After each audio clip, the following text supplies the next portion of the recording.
చెప్పరా? చెప్తారా చెప్పరా? చెప్పవచ్చు కదా, ఎందుకు చెప్పలేదు? ఇప్పుడు చెప్పండి.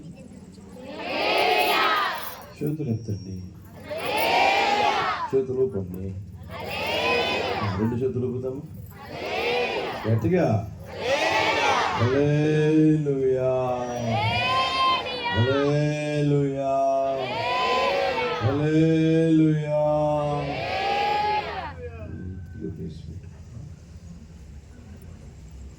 మన ప్రభు అయిన యేసుక్రీస్తు వారి శ్రేష్టమైన నామంలో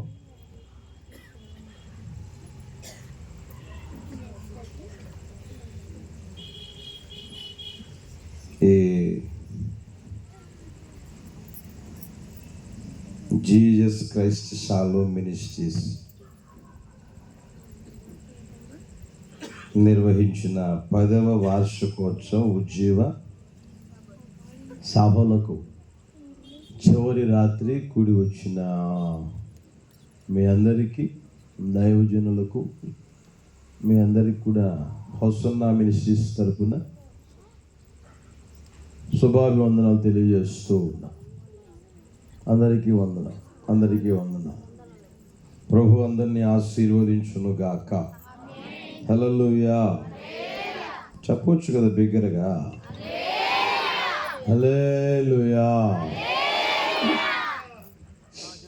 ఈ ప్రాంతంలో ఒక 21 సంవత్సరాల క్రితం సేవ చేశాను.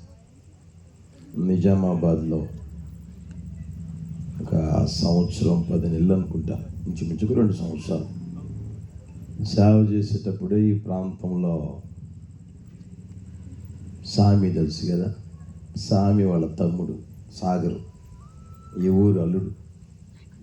ఈ ఊరు అల్లుడేగా, అల్లుడే కదా. ఇద్దరు ఈ ఊరేనా తెలియదు. అయితే సాగర్ అప్పట్లో ఇక్కడ పెళ్లి చేసుకుని ఇక్కడికే వచ్చేసాడు. సామి వాళ్ళ కుటుంబం నాకు ఇంచుమించుగా 21 సంవత్సరాల క్రితం నుంచి తెలుసు, 2005 నుంచి. అప్పుడప్పుడు నా దగ్గరికి వస్తారు, గుడారాల పండుగకు వచ్చినప్పుడు కలుస్తారు, ఫోన్ చేసి మాట్లాడుతూ ఉంటారు.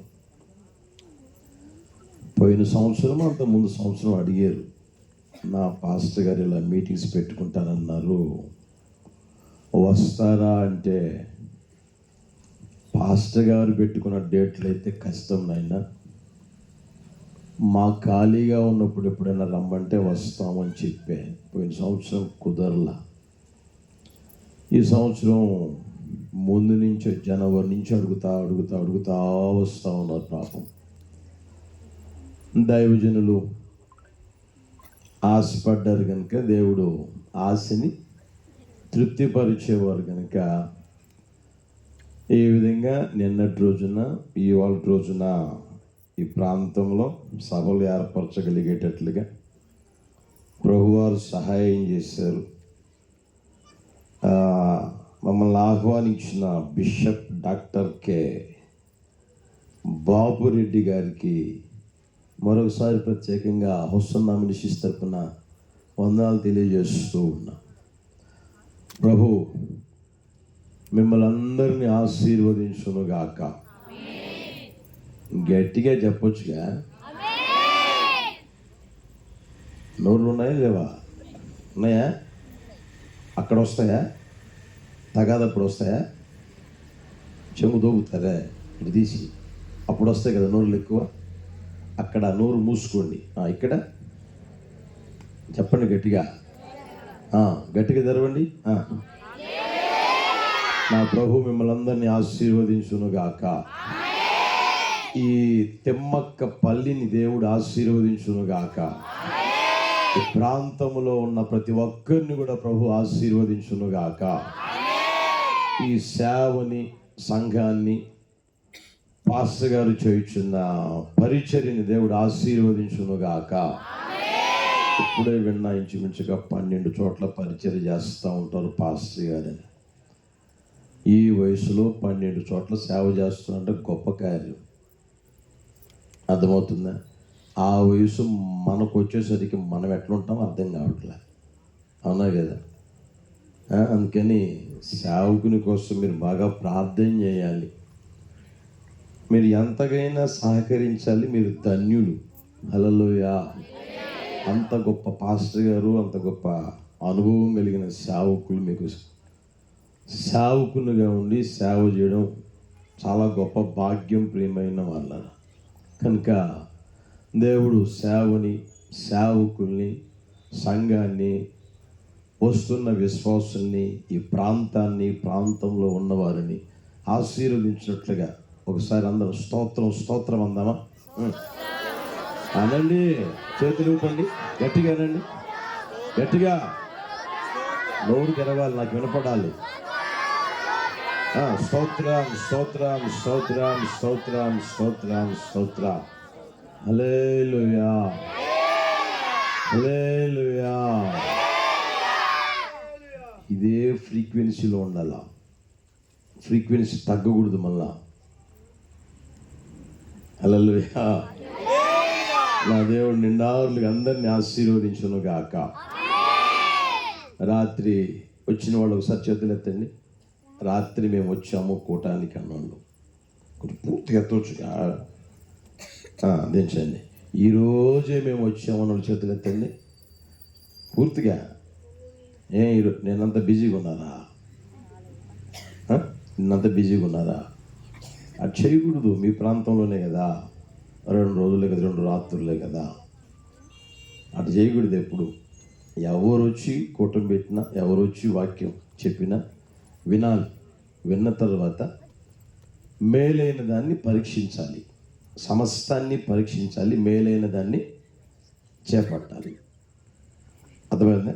సమస్తాన్ని పరీక్షించాలి. ఎవరు వచ్చి చెప్పినా వాక్యం వినాలి, సమస్తాన్ని పరీక్షించాలి.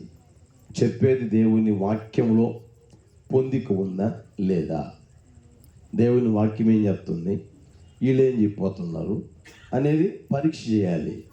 మీరు అపోస్తుల కార్యం 17వ అధ్యాయం 11వ వచనంలో చూస్తే ఆ మాట ఉంటుంది. ఎవరు వచ్చిపోయినా దేవుని వాక్యాన్ని వింటారంట. చెప్పిపోయినా బెరయా సంఘస్థులు. చూడండి, ఆ మాట చూడండి, మీకు పనికి వస్తుంది.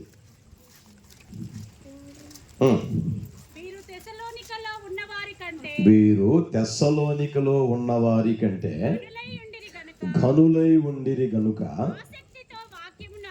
ఆసక్తితో దేవుని వాక్యమును అంగీకరించి పౌలును శీలయును చెప్పిన సంగతులు అలాగు ఉన్నవో లేవో అని ప్రతిదినము లేఖనములను ఏం చేశారంటే వాళ్ళు ఎవరు వచ్చి చెప్పినా కూర్చొని భయము భక్తి కలిగి దేవుని వాక్యాన్ని వింటారంట. విని రాసుకొని ఇంటికి వెళ్ళి ప్రతి దినమంట లేఖనాల్ని పరిశోధిస్తారంట. దేవుని వాక్యాన్ని చదువుతూ అలా ఉందా లేదా, అలా ఉందా లేదా పరిశోధిస్తూ ఉంటారంట. గొర్రె దాటుడు బ్రతుకు బతకరు. ఒక గొర్రె పోయిందంటే 2వ గొర్రె పోతూ ఉంటుంది. అర్థమవుతుంది? ఒక గొర్రె పోతే 10 గొర్రెలు పోతూ ఉంటాయి. అట్లా కాదు. అలా ఉందా లేదా, అలా ఉందా లేదా అనేది వాక్యాన్ని పరిశోధించాలి. వాక్యాన్ని పరిశోధించి సమస్తాన్ని పరీక్షించి ఏం చేయాలి? మేలైన దాన్ని మనం చేపట్టాలి. ఆ వాక్యానుసారంగా మనం బ్రతికితే, ఆ వాక్యానుసారంగా మనం జీవిస్తే, ప్రవర్తిస్తే అది మన జీవితానికి ఆశీర్వాదకరంగా, దీవెనకరంగా ఈ లోకంలో ఉండడమే కాకుండా ప్రభువు త్వరగా రాబోతున్నాడు కనుక మన ప్రాణాత్మ శరీరాలు పరిశుద్ధపరచబడతాయి. పరిశుద్ధపరచబడిన తర్వాత ఆయన వచ్చినప్పుడు కడబోర స్వరం వినిపిస్తాడు. రేపపాట్లో రూపాంతరం పొంది ఆయనతో యుగాయుగాలు ఉండేదానికి వెళ్తాం. ప్రియమైన వాళ్ళరా, లేకపోతే ఈ లోకం మట్టుకే నిరీక్షణ ఉంటుంది. తిందాం, తాగుదాం, పడుకుందాం, నిద్రపోదాం, ఏం తిందామా, ఏం తాగుదామా అనే బ్రతుకుంటుంది. ఇష్టం వచ్చేటికి వెచ్చలివిడికి బ్రతుకు అయిపోతుంది. వాక్యాన్ని నువ్వు పరిశోధించకపోతే వెచ్చలివిడికి బ్రతుకుంటుంది. వాక్యానుసారంగా బ్రతికే బ్రతుకుండదు. మందిరానికి వచ్చినా సరే వాక్యానుసారమైన బ్రతుకుండదు. వాక్యాన్ని పరిశోధించాలి. అలా ఉందా లేదా, అలా ఉందా లేదా అని పరిశోధిస్తే అప్పుడు మన జీవితం మారుతుంది, మన ప్రవర్తన మారుతుంది, మన ఆలోచనలు మారుతాయి, మన తలంపులు మారుతాయి, మన ఉద్దేశాలు కూడా మారిపోతూ ఉంటాయి, మన నడక కూడా రోజు రోజుకి మారిపోతూ ఉంటుంది. యేసయ్య వల్లే మార్చబడుతూ ఉంటాం. నా ప్రభుటి కృప అందరికీ దయచేయును గాక. హల్లెలూయా. కనుక ప్రియమైన వాళ్ళరా మరొకసారి చెప్తున్నా, ఎవరు వచ్చి పెట్టిన కూటలు వెళ్ళండి, వాక్యం వినండి. తప్పు కాదు, అది తప్పే కానే కాదు. అర్థమవుతుందా? విని సమస్తాన్ని పరీక్షించండి, మేలైన దాన్ని చేపట్టండి. అలాంటి జీవితం నా ప్రభువు అందరికీ దయచేస్తారు, నువ్వు ఆశపడితే. హల్లెలూయా. ఈ రాత్రి మరొకసారి ఈ 10వ వార్షికోత్సవ ఉజ్జీవ సభలకు కూడి వచ్చిన మీ అందరికీ నా హృదయపూర్వకమైన వందనాలు, స్తోత్రాలు. నా పేరు జాన్ వెస్లీ. హొసన్నా మినిస్ట్రీస్ తరపున తెనాలిలో పరిచర్య చేస్తూ ఉన్నాను. ఇప్పుడు నా కోసం, పరిచర్య కోసం మీరు ప్రార్థన చేయాలని ప్రేమతో కోరుకుంటా ఉన్నాం. ఒక వాక్యాన్ని చూపిస్తాను చూడండి, మీ అందరికీ పరిచయమైన మంచి వాక్యం. హోషేయ పుస్తకం తీయండి. హోషేయ పుస్తకం 11వ అధ్యాయం 7వ వచనం చదువుదామా? 11వ అధ్యాయం 7వ వచనం. అది కదా, నీకు ఎక్కడ దొరికింది కాబట్టి అనేది. చదవండి. నన్ను, అందరూ చదవండి. అంతా చదువుచులేనా? చదవండి, గట్టిగా చదవండి, గట్టిగా అందరూ. నన్ను విసర్జించవలెనని నా జనులు తీర్మానము చేసుకొని ఉన్నారు. మహోన్నతుని తట్టు చూడవలనని ప్రవక్తలు పిలిచినను చూచుటకు ఎవడును యత్నము చేయడు. చాలు, తలపైకెత్తండి, ఇంకా నా వైపు చూడండి. మరలా చెప్పినప్పుడు చదవండి. అక్కడ చూడండి, హోషేయ ప్రవక్త ద్వారా దేవుడు తెలియజేసిన మాటలు మనం చదువుకోగలిగేటట్లుగా ప్రభు వారు సహాయం చేశారు. ఆయన గారి ద్వారా ప్రభు తెలియజేసిన మాట ఏంటంటే, దేవుడు అంటాడు, నన్ను విసర్జించాలని నా జనులు తీర్మానము చేసుకొని ఉన్నారు. అదే దేవుడు చెప్తా ఉన్నాడు. వాళ్ళు ఎవరంటే నా జనులే. వాళ్ళలో ఉన్న స్వభావం ఏంటంటే, వాళ్ళలో ఉన్న బుద్ధి ఏంటంటే, నన్ను విసర్జించవలనని వారు తీర్మానం చేసుకుని ఉన్నారు. ఆ తర్వాత చూడండి, మహోన్నతుని తట్టు చూడవలనని ప్రవక్తలు పిలిచినను చూచుటకు ఎవడును యత్నము చేయడం లేదు. ఎవ్వరు ప్రయత్నం చేయడం లేదంటే ప్రియమైన వల్ల. ఇప్పుడు మీకు కొంచెం చెప్తాను, హిస్టరీ చెప్తాను చూడండి. ఇశ్రాయేలీలో ఐగుప్తు దేశంలో బానిసలుగా బ్రతుకుతూ ఉంటే, ఆ బానిస బ్రతుకులోంచి విడిపించి దేవుడు ఏం చేశాడంటే అద్భుత మహత్కార సూచనలు జరిగించి ఎర్ర సముద్రాన్ని దాటించి ఏమండి రాత్రిపూట అగ్నిస్తంభంగా, పగలుపూట మేఘస్తంభంగా వారి మధ్యలో ఉండి వారి ఆకలి తీర్చారు, వారి దాహాన్ని తీర్చారు. ఏమండి, వారికి తోడుగా ఉన్నారు. కాలు వాయకుండా, చెప్పులు వారు తెగిపోకుండా, వేసుకున్న బట్టలు పాతగిలిగిపోకుండా వారిని నడిపించాడు. ప్రియమైన వలన ఎక్కడికి తెలిసినా పాలు తేనెలు ప్రవహించే దేశానికి. ఆ దేశం ఎలాంటిది అంటే, వీళ్ళు కట్టని ఇళ్ళు, వీరు నాటని చెట్ల ఫలాలు, త్రవ్వని బావుల నీళ్లు తాగగలిగేటట్లుగా, నివాసం చేయగలిగేటట్లుగా, ఎవరి బ్రతకగలిగేటట్లుగా దేవుడు అంత గొప్ప కార్యం చేశారు. ప్రియమైన వనరా అర్థమవుతుందా? వీళ్ళు త్రవ్వల బావులు, త్రవ్విన బావుల్లో నీళ్లు తాగుతూ ఉన్నారు. వీళ్ళు కట్టలేదు, ఎవరో కట్టిన ఇళ్లలో నివాసం చేస్తూ ఉన్నారు.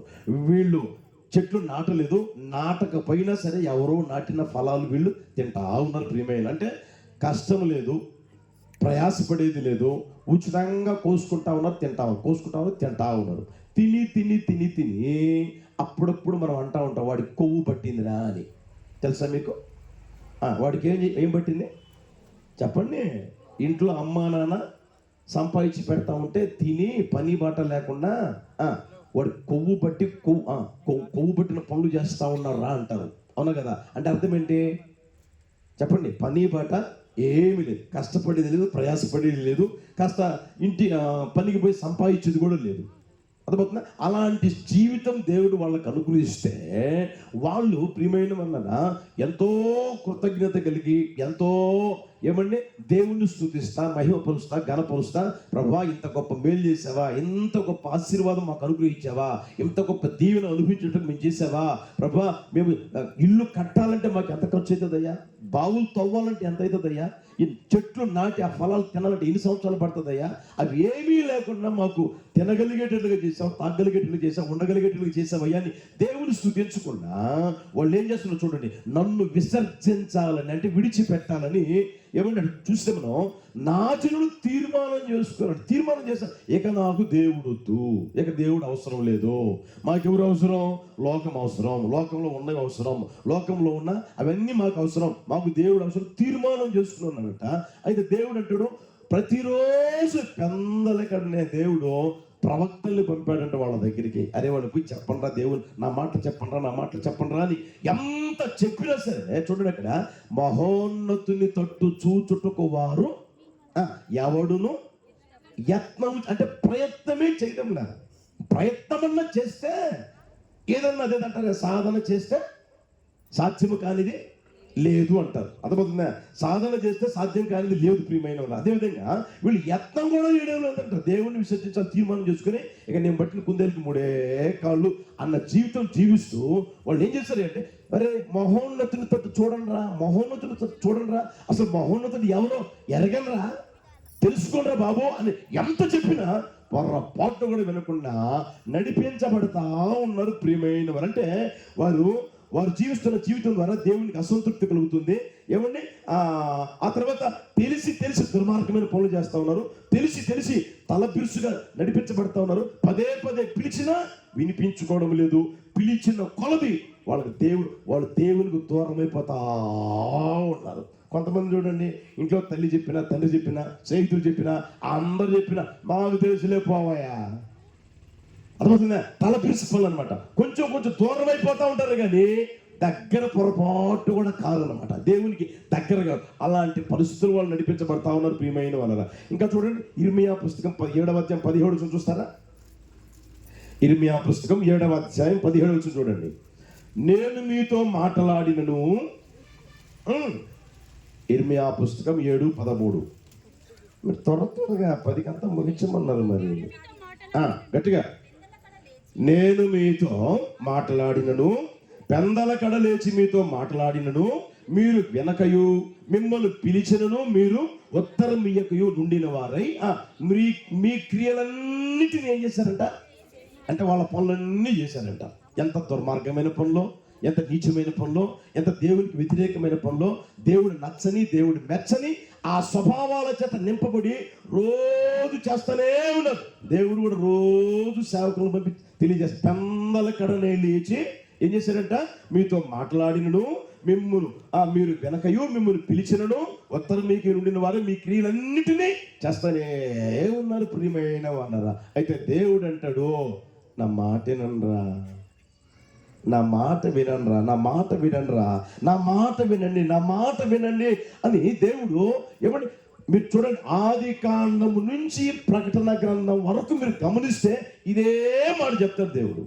నా మాట వినండి, నా మాట వినండి, నా మాట వినండి, నా మాట వినండి అనే చెప్తాడు ప్రియమైన. వీళ్ళంటారు మేము వినమండి, మా ఇష్టం అండి, మా బ్రతుకు మా ఇష్టం అండి, మా సంపాదన మాదండి, మా కష్టం మాదండి, మా ఇష్టం అన్న ఆ స్వభావం చేత నింపబడి దేవునికి ఆయాస పుట్టిస్తా ఉన్నారు, దేవునికి కోపం పుట్టిస్తా ఉన్నారు, దేవునికి ఏమండి ఇంకా దేవుని మనసులో రోషం పుట్టిస్తా ఉన్నారు. అప్పుడప్పుడు మనకు కూడా వస్తుంది. ఎప్పుడు తెలిసినా ఎంత చెప్పినా వినకపోతే, ఎంత చెప్పినా ఏమండి దగ్గరకు రాకపోతే, ఎంత చెప్పినా బుద్ధి మార్చుకోకపోతే ఎట్టుంటుంది మనకి? ఒకసారి గమనించండి. ఎట్టుంటుంది? ప్రేమ ఉంటుందా? ఆప్యాయత ఉంటుందా? మంచిగా పలకరిస్తామా? దగ్గరకు తీసుకుంటామా? ఏమైనా మనం పెడతామా? ఏమైనా ఇవ్వగలుగుతామా? అర్థమవుతుందా? అలాంటి జీవితం వాళ్ళు జీవిస్తా దేవునికి వ్యతిరేకమైన జీవితం బ్రతుకుతా వారి జీవితంలో ఎంత నష్టపోతున్నారో, ఎంత మోసపోతూ ఉన్నారో, ఎంత దయనీయమైన పరిస్థితులకు వెళ్ళిపోతా ఉన్నారు ప్రియమైన వాళ్ళరా. అయినా సరే దేవుడు ప్రేమ కలిగిన దేవుడు కనుక అరే మహోన్నతునితో ఇప్పుడైనా చూడండిరా, ఇప్పుడైనా ఆయన దగ్గరికి రండిరా, ఇప్పుడైనా ఆయన వైపు చూడండి అని బ్రతిమలాడుకుంటా ఉన్నారు ప్రియమైన వాళ్ళరా. నా ప్రభు కూడా ఆ రోజున బ్రతిమలాడుకున్నట్లుగా ఈ రోజును కూడా మన మహోన్నతుని తట్టు చూడాలని ఆయన ఆశపడతా ఉన్నాడు. యేసయ్యకి మహిమ కలుగును గాక. చెప్పండి గట్టిగా ఆమేన్, హల్లెలూయా. మనం అందరం ఎవరితో చూడాలి? గట్టిగా చెప్పండి. ఆయన పేరేంటి? ఇప్పుడు చెప్పాను కదా, అక్కడ ఉన్న మాట చూడండి. మహోన్నతుని తట్టు చూడవలనని ఎంత చెప్పినను వారు వినిపించుకోకుండా ప్రయత్నం కూడా చేయడం. సరే, జరిగిన నష్టం జరిగింది కదా, జరిగిన కష్టం, వచ్చిన కష్టం ఉంది కదా, మోసపోయాం ఇప్పటి వరకు, వేసాలు విసిగిపోయాం కదా ఇప్పటి వరకు, జీవితం ఏమండి కుక్కలు ఇక్కడ విస్తరలాగా మారిపోయింది కదా ఇప్పటి వరకు. మన వ్యక్తిగత జీవితంలో నెమ్మది లేదు, ఆనందం లేదు, సంతోషం లేదు, సమాధానం లేదు. ఏమండి పుట్టకొకరు చుట్టుకొకరు అయిపోయాం కదా. ఇప్పుడే సరే దేవుని వైపు తిరుగుదాం, మహోన్నతిని వైపు చూద్దాం అన్న ఆలోచన రాని జనాంగం, ఆలోచన రాని వ్యక్తులు, ఆలోచన రాని కుటుంబాలు ఈ రోజున ఎన్నున్నాయి ప్రియమైన వాళ్ళరా. కనుక ఈ రోజున దేవుడు మరొకసారి మీ వ్యక్తిగత జీవితాన్ని ఉజ్జీవపరచాలని. ఏ కోటాలు ఇవి? నోరు తెరవండి. ఉజ్జీవ కోటాలు. కాబట్టి మిమ్మల్ని ఉజ్జీవపరచాలని నా ప్రభు ఈ మాటలు తెలియజేస్తా ఉన్నాడు. నిశ్చయముగా నా దేవుని వైపు మీరు ఇక మీదడు చూచుదురుగాక. హల్లెలూయా. ఆయన వైపు చూడగలిగే మనస్సు మీకు అనుగ్రహించునుగాక. ఆయన వైపు చూడగలిగే ఆ స్థితి ఈ గ్రామానికి ప్రభు అనుగ్రహించునుగాక. ఈ చుట్టుపక్కల గ్రామాలకు దయచేయునుగాక. యేసు నామమున నా యేసయ్య వైపు చూడగలిగే ఆ మహోన్నతిని తట్టు చూడగలిగే ఆ కృప వెంబడి కృప ఈ రాత్రి ఒక్కొక్కరి మీద కుమ్మరించునుగాక. హల్లెలూయా. ఈ రోజు వరకు ఒకవేళ మహోన్నతిని తట్టు చూడకుండా, దేవుని తట్టు చూడకుండా, ఏమండి మనుషుల వైపు చూసి, లేదా తెలిసిన వారి వైపు చూసి, అయిన వారి వైపు చూసి, నచ్చిన వారి వైపు చూసి జీవితం ఏమైనా శాపంగా మారిందో ఒకసారి ఆలోచన చేసుకో. జీవితంలో నెమ్మది లేకుండా బ్రతుకుతాం గుర్తెరుగు. జీవితంలో ఆశీర్వాదం లేకుండా గుర్తెరు. ఏమన్నా నడిపించబడుతున్నా ఆలోచన చేయి. అనుకున్నదంతా ఎనికిపోతుందని గుర్తెరుగు. ఎంత ప్రయత్నం చేసినా ప్రయత్నాలన్నీ సఫలమవుతాయి. నువ్వు అనుకుంటున్నావు అవి విఫలమైపోతానే ఉన్నాయి. ప్రయత్నాలన్నీ వాడిపోతున్నాయి, ప్రయత్నాలన్నీ ఎండిపోతున్నాయి, ప్రయత్నాలన్నీ ఏమండి ఎందుకు పనికి రాకుండా పోతా ఉన్నాయి. అయ్యో నా కర్మలాగా ఉంది, నా తలరాతలాగా ఉంది, ఎప్పుడు నా జీవితం బాగుపడేది, ఎప్పుడు నా కుటుంబం బాగుపడేది, ఎప్పుడు నా పిల్లలు బాగుపడేది, ఎప్పుడు నా సంఘం బాగుపడేది, ఎప్పుడు ఈ ప్రాంతం బాగుపడేది అని నువ్వు అనుకుంటా ఉన్నావో ప్రియమైన వాళ్ళరా. నిశ్చయముగా నా దేవుని తట్టక మీద మీరు చూచుదురుగాక. హల్లెలూయా. బైబిల్లో మీ అందరికీ బాగా పరిచయం ఒక మాట చూపిస్తాను చూడండి. మత్తయి సువార్తమానం 14:30 చూడండి. మత్తయి సువార్తమానం 14:30. త్వరగా. గాలిని చూసి భయపడి మునిగిపోసాగి, ఓ ప్రభువా నన్ను రక్షించమని యేసు ప్రభు అద్దరికి వెళ్ళమని చెప్పాడు. దోణిలో వాళ్ళు వెళ్తా ఉంటే మార్గ మధ్యం, సముద్రం మధ్యంలో తుఫాన్ చెలరేగింది. అర్థమవుతుందా? ఆ పరిస్థితుల్లో ప్రియమైన వాళ్ళరా దేవుడు వెళ్ళమని చెప్పాడు కాబట్టి వెళుతూ ఉన్నప్పుడు ఏమంటే కాస్త ఆనందంగా, సంతోషంగా, సమాధానకరంగా ప్రారంభించబడిన ఆ యాత్ర ఎలా అయిపోయింది తెలిసిన? యేసు ప్రభు అప్పటిదాకా ప్రార్థన చేసుకుని 4వ జామున అలా నడుచుకుంటా వస్తా ఉన్నాడండి. చూసి అయ్యో భూతం, అయ్యో దెయ్యం, అయ్యో భయం, అయ్యో దెయ్యం అంటా ఉంటే ప్రభు అంటాడు, నేనే, భయపడమాకండి అంటాడు. అర్థమవుతుందా?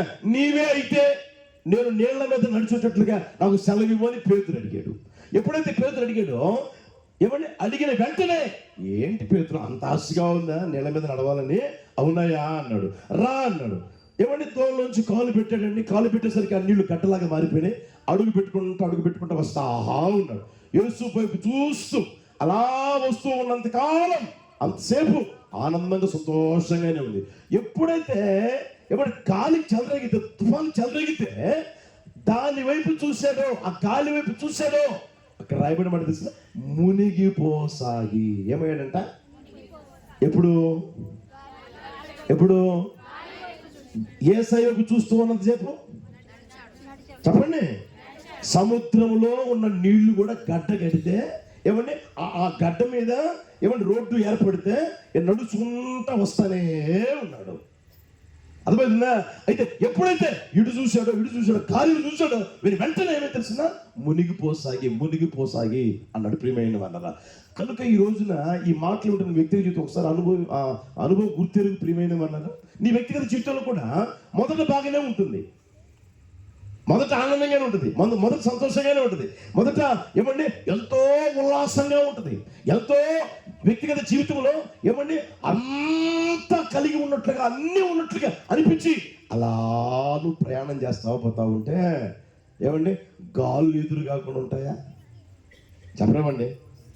లోకం అన్న తర్వాత లోకంలో బ్రతికేంత కాలం గాలు వస్తాయా రావా? తూర్పు గాలి వస్తుంది, పడమర గాలి వస్తుంది, ఉత్తర గాలి వస్తుంది, తర్వాత దక్షిణ గాలి వస్తుంది. అర్థమవుతుందా?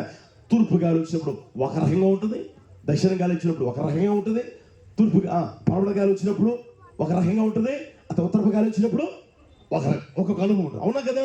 అదేవిధంగా మీ వ్యక్తిగత జీవితంలో ఏమంటే ఒక్కొక్క సమస్య ఒక్కొక్క సమస్య ఒక్కొక్క రోజున వస్తూనే ఉంటుంది. అర్థమవుతుందా? ఎన్ని సమస్యలు వచ్చినా, ఎన్ని బాధలు వచ్చినా, ఎన్ని ఇరుకులు వచ్చినా, ఎన్ని వ్యాధులు వచ్చినా, ఎంత కన్నీరే నీ వ్యక్తిగత జీవితానికి వచ్చినా సరే నువ్వు చూడవలసింది తెలుసునా? మహోన్నతుని తట్టు చూచుదువుగాక. హల్లెలూయా.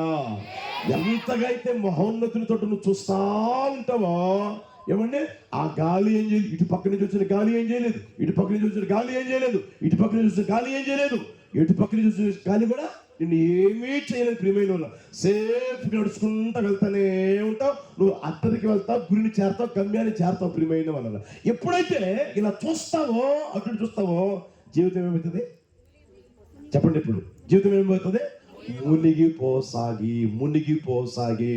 ఒకవేళ నీ జీవితం మునిగిపోసాగిందా, నీ కుటుంబం మునిగిపోసాగిందా, లేదా నీ వ్యాపారం మునిగిపోసాగిందా, నీ ఆత్మ సంబంధం జీవితం మునిగిపోసాగిందా, నాకైతే తెలియదు. కానీ ప్రియమైన వదరా, నీ స్థితి ఏదైనా సరే, ఎలాంటిదైనా సరే, ఈ రాత్రి నా దేవుడైన మహోన్నతుని తోటి నీవు చూచుదువుగాక. హల్లెలూయా, హల్లెలూయా. ఎంతగా మహోన్నతుని తట్టు నేను చూస్తాను అని నువ్వు తీర్మానం చేసుకుంటావో అంతగా ఆ మహోన్నతుని ద్వారా కలిగే ఆశీర్వాదాలకి రాత్రి నుంచే మీరు పాత్రులుగా మార్చబడుదురుగాక. ఆ దేవుని ద్వారా కలిగే ఆశీర్వాదాలు పొందుకుందురుగాక. యేసు నామములో మీ వ్యక్తిగత జీవితంలో మీ కన్నీళ్లు తొడవబడునుగాక, మీ దుఃఖం నాట్యంగా మార్చబడునుగాక, మీ వ్యక్తిగత జీవితంలో మీ దరిద్రత, నిట్టూర్పు యేసు నామములో ఎగిరిపోవునుగాక, మీ దుఃఖం ఎగిరిపోవునుగాక, మీ అంగలార్పు నాట్యంగా మార్చబడునుగాక. హల్లెలూయా.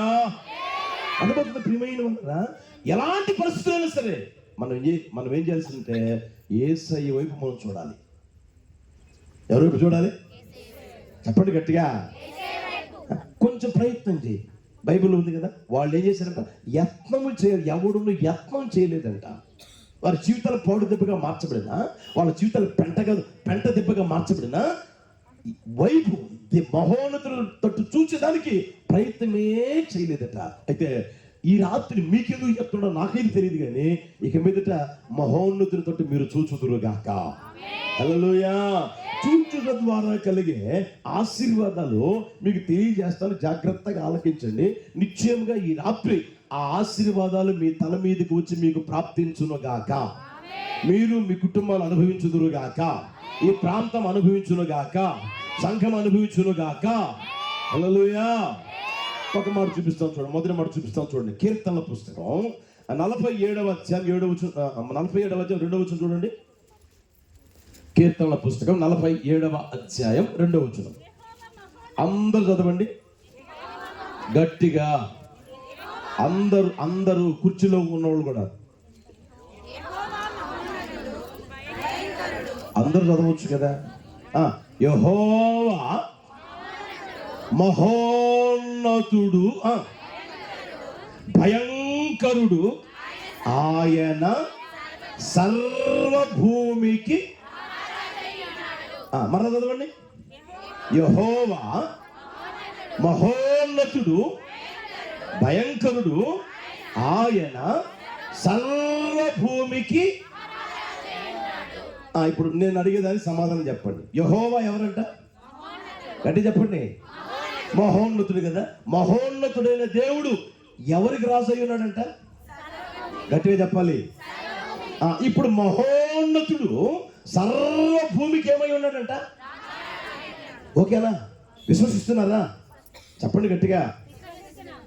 విశ్వసిస్తున్నారు కదా. ఇప్పుడు మన దేవునికి మరొక పేరు తెలిసిన ఏమండి? ఆయన మహోన్నతుడు. ఎవరంటే సర్వభూమికి మహారాజు అయి ఉన్నాడు. హల్లెలూయా, హల్లెలూయా. ఈ తెమ్మక్క పల్లికి రాజు ఎవరు? ఎవరు తెలవడు. ఈ తెమ్మక్కపల్లికి ఇప్పుడున్న రాజు చెప్పండి. అదే ఎవరు మీకు తెలుసు కదా, సర్పంచ్. అవునా కదా? ఈ ఈ ఈ మండలం ఏదే? రాయపోలే కదా. రాయపోలు మండలానికి రాజు ఎవరు చెప్పరేమండి? గ్రామం అన్న తర్వాత అధికారి ఉంటాడు, రాజు ఉంటాడు. అవునా? మండలం అన్న తర్వాత రాజు ఉంటాడు, అదే మండల అధ్యక్షుడు, లేకపోతే వాళ్ళు అంటారు కదా. జిల్లా అన్న తర్వాత జిల్లాకి కలెక్టరు, మండలం వరకు ఎవరు?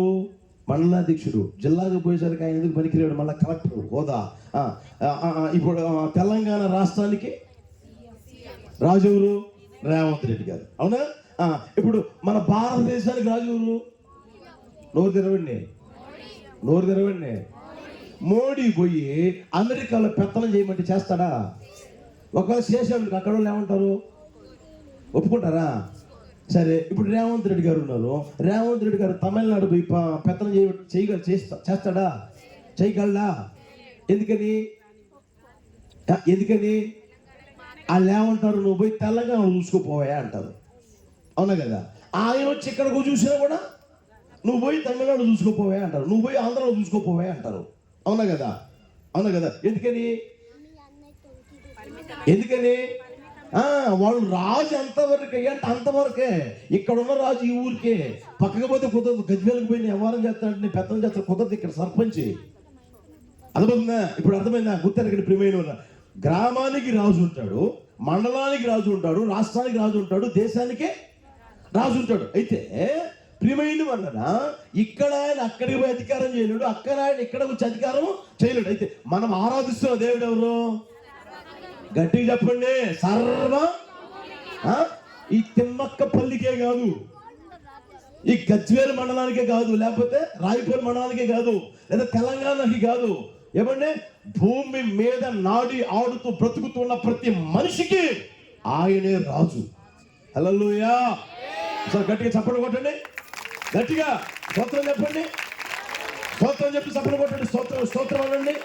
యేసయ్యకే మహిమ కలుగును గాక, యేసయ్యకే ఘనత కలుగును గాక. హల్లెలూయా.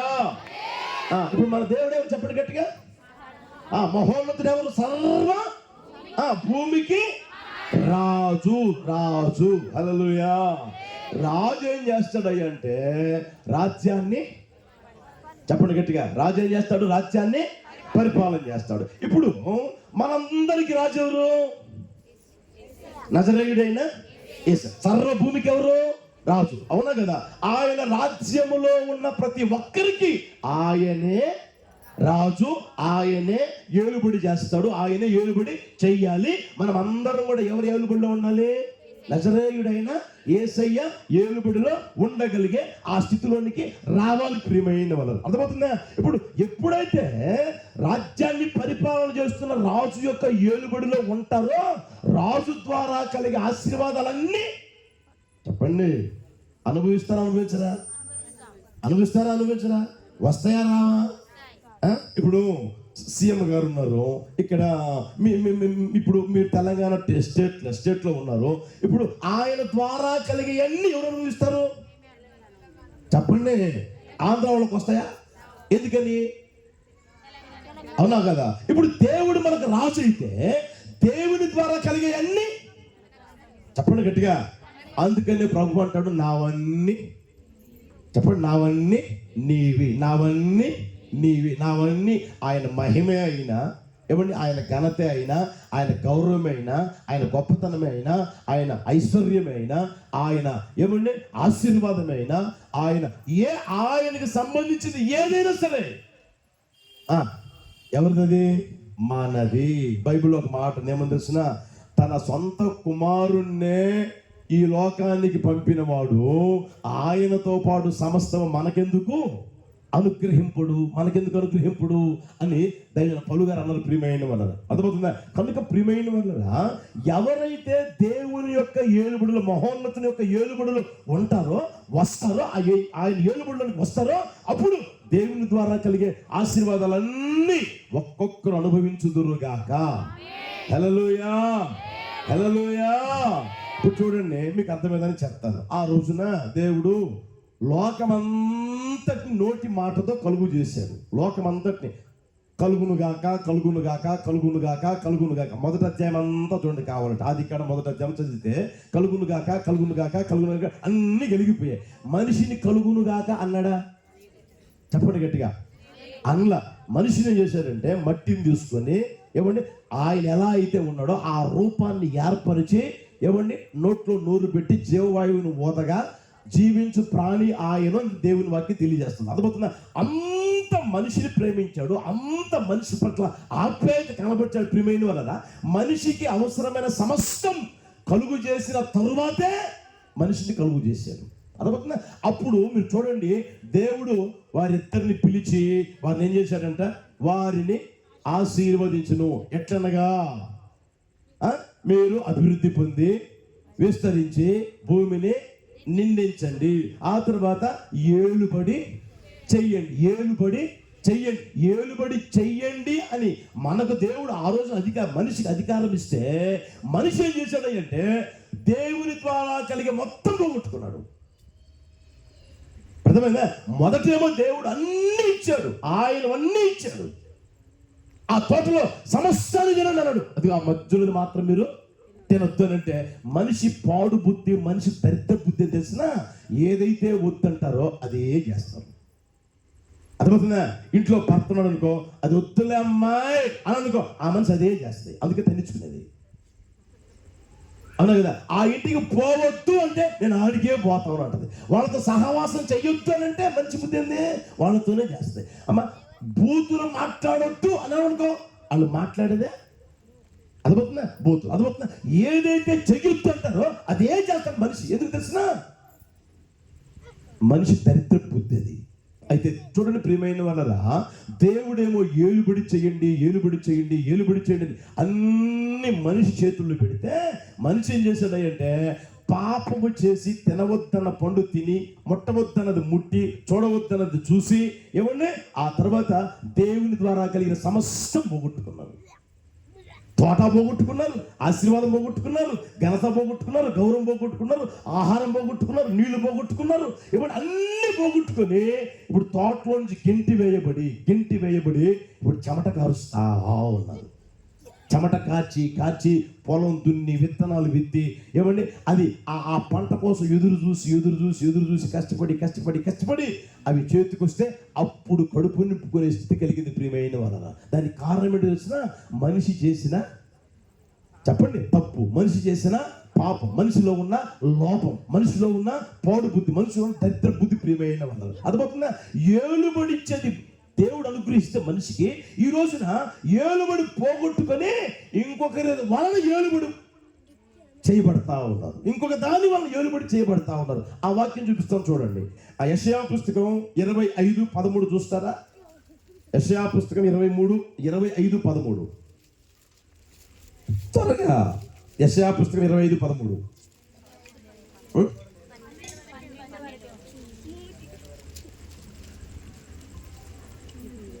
26:13 క్షమించండి. 26:13 యెహోవా మా దేవా నీవు గాక వేరు ప్రభువులు మమ్మలను ఏలిరి. ఆ మాట చూడండి. నీవు గాక మమ్మలను వేరు ప్రభువులు ఏలిరి అంటున్నా. అంటే ఒకప్పుడు దేవుని ఏలుబడిలో ఉన్నారు, ఒకప్పుడు దేవుని ద్వారా కలిగే ఆశీర్వాదాలు దీవెనలు అన్ని పొందుకున్నారు. ఎప్పుడైతే ఆయన విసర్జించిన స్వభావం వచ్చిందో ఏమంటే వారి వ్యక్తిగత జీవితంలో దేవుని ద్వారా కలిగిన సమస్తం పోగొట్టుకున్నారు. శాంతి, సమాధానం, ఆనందం, సంతోషం, ఆశీర్వాదం ఇప్పుడు సమస్తం పోగొట్టుకొని ఇప్పుడు చూడండి, నీవు గాక వేరు ప్రభువులు ఏలిరి అంటే దేవుని ఏలుబడిలో నుంచి పక్కకి వెళ్ళిపోయి వేరొకరు ఏలుబడి చేశారంట. వేరొకరు ఏలుబడి చేస్తే వారి జీవితంలో కలిగిన నష్టం ఒకసారి గమనించిన ప్రియమైన వాళ్ళరా. ఇంకా మీకు అర్థమయ్యేదానికి ఒక మాట చూపిస్తాను చూడండి. రోమాపత్రిక తీస్తారా? రోమాపత్రిక 6:14 చూడండి. రోమాపత్రిక 6:14 మీరు కృపకే గాని ధర్మశాస్త్రమునకు లోనైన వారు కారు కనుక పాపము మీ మీద అంటే ఇప్పుడు పాపం కూడా ఏం చేస్తుంది? చెప్పండి గట్టిగా. ప్రభుత్వం చేస్తుంది, పాపం కూడా ఏలుబడి చేస్తుంది. పాపం ఏలుబడి చేస్తుంది. దేవుడు ఒక ప్రక్కన ఏలుబడి చేస్తాడు, పాపం కూడా ఒక ప్రక్కన ఏలుబడి చేస్తుంది. సాతాను కూడా ఒక ప్రక్కన ఏలుబడి చేస్తాడు. ప్రియమైన వాళ్ళ ఆ తర్వాత చూడండి, 16 వచ్చి చూడండి. లోపడుటకు దేనికి మిమ్మును మీరు దాసులుగా అప్పగించుకుందురో అది చావు నిమిత్తముగా పాపమునకే గాని నీతి నిమిత్తముగా విధేయతకే గాని దేనికి మీరు లోపడుదురో దానికి దాసులగుదురని మీరు ఎరుగరా. ఇప్పుడు నా వైపు చూడండి. మన వ్యక్తిగత జీవితంలో ఓ ప్రక్కన దేవుడు ఏలుబడి చేయాలని ఆశపడతా ఉంటాడు, ఓ ప్రక్కన పాపము కూడా నిన్ను ఏలుబడి చేయాలని ఆశపడతా ఉంటుంది. అర్థమవుతుందా? అదే మాట ఏం చెప్తాడంటే, మీరు మీ వ్యక్తిగత జీవితంలో నీతి నిమిత్తముగా విధేయతకే గాని ఏమండి పాపములకే గాని దేనికి మీరు లోబడతారో దానికే మీరు దాసులు, అంటే ఏలుబడి చెయ్యబడుతూ ఉన్నవారు. అర్థమవుతుందా? ఇప్పుడు నీ జీవితంలో దేవుడు ఏలుబడి చేస్తున్నాడా, పాపము నేను ఏలుబడి చేస్తూ గుర్తెరుగు. అర్థమవుతుందా? పాపము నేను ఏలుబడి చేస్తా ఉందా, దేవుడు ఏలుబడి చేస్తున్నాడా? పాపముని ఏలుబడి చేస్తే ఎలా ఉండదు తెలిసిన ప్రియమైన వాళ్ళన్నా ఒకసారి గమనించండి. మీ వ్యక్తిగత జీవితం గుర్తెరగండి. ఈ రోజున నన్ను పాపము ఏలుబడి చేయడం లేదు అన్నను ఒకసారి చేతులెత్తండి. ఉన్నారు ఎవరన్నా? పాపములను ఏలుబడి చేయడం లేదు అన్నాడు ఉండరు. ఎందుకు తెలిసిన? ఓ ప్రక్క వాక్యం వింటూనే ఉన్నా, ఓ ప్రక్క మందిరానికి వస్తూనే ఉన్నా, ఒక్కొక్కరి జీవితం పాపమే ఎలుబడి చేస్తా ఉంది. ఒక్కొక్క జీవితం పాపం ఎలుబడి చేస్తా ఉంది. ఇంకా ఎందుకండి మీకు ఇంకా అర్థమైందని చెప్తాను చూడండి. వీడు 6 అడుగులు ఉంటాడా, ఆయన ఎలుబడి చేసేది 2 అంగుళాలు బీడి మొక్క. వీడు 6 అడుగులు ఉంటాడా, ఏమంటే 3 అంగుళాలు సొట్ట ఎలుబడి చేస్తాయి. 6 అడుగులు ఉంటాడా ఈ వ్యక్తి, ఇంత క్వార్టర్ డబ్బా ఉంటుంది, ఇంత క్వార్టర్ లేకపోతే కళ్ళు డబ్బానా, ఏమంటే ఆ కళ్ళు సీసా ఏలుబడి చేస్తుంది, బ్రాందీ సీసా ఏలుబడి చేస్తుంది, లేకపోతే సినిమాలు ఏలుబడి చేస్తాయి, లేకపోతే సీరియల్ ఏలుబడి చేస్తూ ఉంటాయి, టీవీలు ఏలుబడి చేస్తూ ఉంటాయి, సీరియల్ ఏలుబడి చేస్తూ ఉంటాయి. అర్థమవుతుందా? ఆ మనిషి ఎక్కడో ఉండి ఆ టయానికి వచ్చి టీవీ ఆన్ చేస్తుంది. ఏ టయానికే? చెప్పండి, ఏదైతే నచ్చుద్దో నీకు సీరియల్, ఏ సినిమా అయితే నచ్చుద్దో ఆ టయానికి వచ్చి ఏమండి ఏలుబడి అది ఏలుబడి చేస్తా ఉంది కాబట్టి అది ఆన్ చేసి ఇక చూస్తా ఉంటుంది అనమాట. అమ్మాయి వచ్చి అమ్మాను ఏమే అన్నమా పెట్టుకొని తిరిగిపో అంటది. అవునా? పొర్రపాటును కూడా అరే పిల్ల కదా పెట్టుకొని తినలేదు కదా పోదామే అని ఆలోచనే ఉండదు అనమాట. ఈ అమ్మకి ఏం కావాలంటే సీరియల్ అయిపోయేదాకా ఇక ఏ పని గిట్టదు అనమాట. ఏ పని పొరపాటు కూడా చేయదు. భర్త వచ్చి మాట్లాడి ఏమంటే వినిపించినట్లుగా ఉంటుంది, ఎవరు వచ్చి పిలిచినా సరే వినిపించినట్లుగా ఉంటుంది. కారణం ఏంటి? ఆమె ఏమి ఏలుబడి చేస్తుంది ఇప్పుడు? అర్థమైందా? మిమ్మల్ని ఈరోజు ఏది ఏలుబడి చేస్తుందో ఒకసారి గమనించండి. ఇంకొంతమంది ఉంటారు ఏమండి ఆ రోజుల్లో ఎప్పుడు అనేవాళ్ళు నాకు తెలియదు, మరి నిజమెంతో అబద్ధమెంతో. మాయలు పకీర్ గారు తెలుసా మీకు? అప్పుడప్పుడు వింటారు కథలు, విన్నారులే కథలో విన్నాంలే. మాయలు పకీర్ గారి ప్రాణము ఎక్కడుందంటే చిలక చేతిలో ఉంటుందంట. అవునా కదా? ఈ మాయలు పకీర్ ఇక్కడ ఉన్నాడు అనుకోండి, చిలక ఎక్కడో ఉంటుంది, వాడి దగ్గర ఉంటుంది. ఆడి దగ్గర చిలక ఉంది అనుకోండి, ఆ చిలక కాలు ఇట్లా ఇరిసాడు అనుకో, ఈడు ఇక్కడ అబ్బా అంటాడు, కాలు నొప్పి అంటాడు. చెయ్యి ఇరిసాడు అనుకోండి, అబ్బా చెయ్యి నొప్పి అంటాడు. మూతి మీద పెటాను కొట్టాడు అనుకోండి, అబ్బా ఇదంతా నొప్పి పెట్టాడు. ఇటు ప్రాణం ఎక్కడ ఉంది? తప్పండి గట్టిగా. అప్పుడు వీడు ఏలుబడి చేసేది ఇప్పుడు అర్థమైందా మీకు? ఈరోజు నిన్ను ఏది ఏలుబడి చేస్తుందో ఆలోచించి, నీ ప్రాణం ఎవరి చేతుల్లో గమనించు. నీ జీవితం ఎవరి చేతిలో ఉంది? అప్పుడు చేతిలోనా? పాపం నేను ఏలుబడి చేస్తుందా, లేదా ఒక త్వర అలవాటు నేను ఏలుబడి చేస్తా ఉందా? లోకం నేను ఏలుబడి చేస్తుందా? లోకంలో లోకంలో ఉన్న తుచ్చమైన అభ్యాసాలు నేను ఏలుబడి చేస్తున్నాయా? కొంతమంది చూడండి, ఆ అబ్బాయి లేకపోతే నేను అస్సలు ఉండలేను, ఆ అబ్బాయితోనే నా పెళ్లి చేస్తారా లేదా, ఆ అబ్బాయే నాకు కావాలి, ఇంకొకరు చెప్పరేమండి అడుగుతున్నారు, మాకేం తెలియదు అన్నట్టుగా. ఈ రోజున ప్రియమైన వల్ల ఏది ఏలుబడి చేస్తా ఉంది గమనించు. అందుకని ప్రభు అంటాడు, మహోన్నతుడు ఎవరయ్యా అంటే, ఇప్పుడు చెప్పండి, సర్వభూమికి గట్టిగా చెప్పండి, మహారాజు కనుక ఆయన ఏలుబడిలోనికి మీరు వచ్చుదురుగాక. ఆయన ఏలుబడి కిందకి మీరు వచ్చుదురుగాక. ఆయన నిన్ను ఏలుబడి చేస్తే ప్రియమైన వాళ్ళరా, నా యేసయ్య ద్వారా కలిగే ఆశీర్వాదాలన్నీ మీరు పొందుకుందురుగాక. హల్లెలూయా. సాతాను గాడు నిన్ను ఏలుబడి చేస్తే, ఏమండి లోకం నిన్ను ఏలుబడి చేస్తే, లోకంలో అలవాటు నిన్ను ఏలుబడి చేస్తే, ఏమండి నీ వ్యక్తిగత జీవితంలో శాపం అనుభవిస్తూ ఉంటావు, దరిద్రత అనుభవిస్తూ ఉంటావు, ఆ తర్వాత లేమి అనుభవిస్తూ ఉంటావు. ఆనందం ఉండదు, సంతోషం ఉండదు, సమాధానం ఉండదు, నెమ్మది ఉండదు. ఏమండి వండుకున్నది తిన్నామన్నా, ఏమండి ఒకవేళ తిన్నా, ఏమండి అది నీకు వంట పట్టని పరిస్థితుల్లో నీ జీవితం ఒకవేళ నడిపించుకుంటున్నావు, గుర్తెరుగుదువుగాక. ఆలోచన చేసుకునే స్థితిలోకి వచ్చుదువుగాక. నా యేసయ్య నిన్ను ఏలుబడి చేయాలని కోరుకుంటా ఈ మాటలు తెలియజేస్తున్నావు కనుక ఆయన ఏలుబడిలోకి నువ్వు వచ్చుదువుగాక. హల్లెలూయా. ఇంకొంతమంది చూడండి, మందిరానికి వస్తూ ఉంటారు, పెత్తనాలు చేస్తూ ఉంటారు. అర్థమవుతుందా? చెప్పింది చేయరు, పొరపాటు కూడా. అర్థమవుతుందా? ఎంత పెత్తనాలు చేయాలనుకుంటారో అంతగా నీ ఆత్మ దిగజారిపోతానే ఉంటుంది. కానీ దేవుని ఏలుబడిలోనికి నువ్వు రావు, దేవుని ఏలుబడిలోనికి నువ్వు రావు.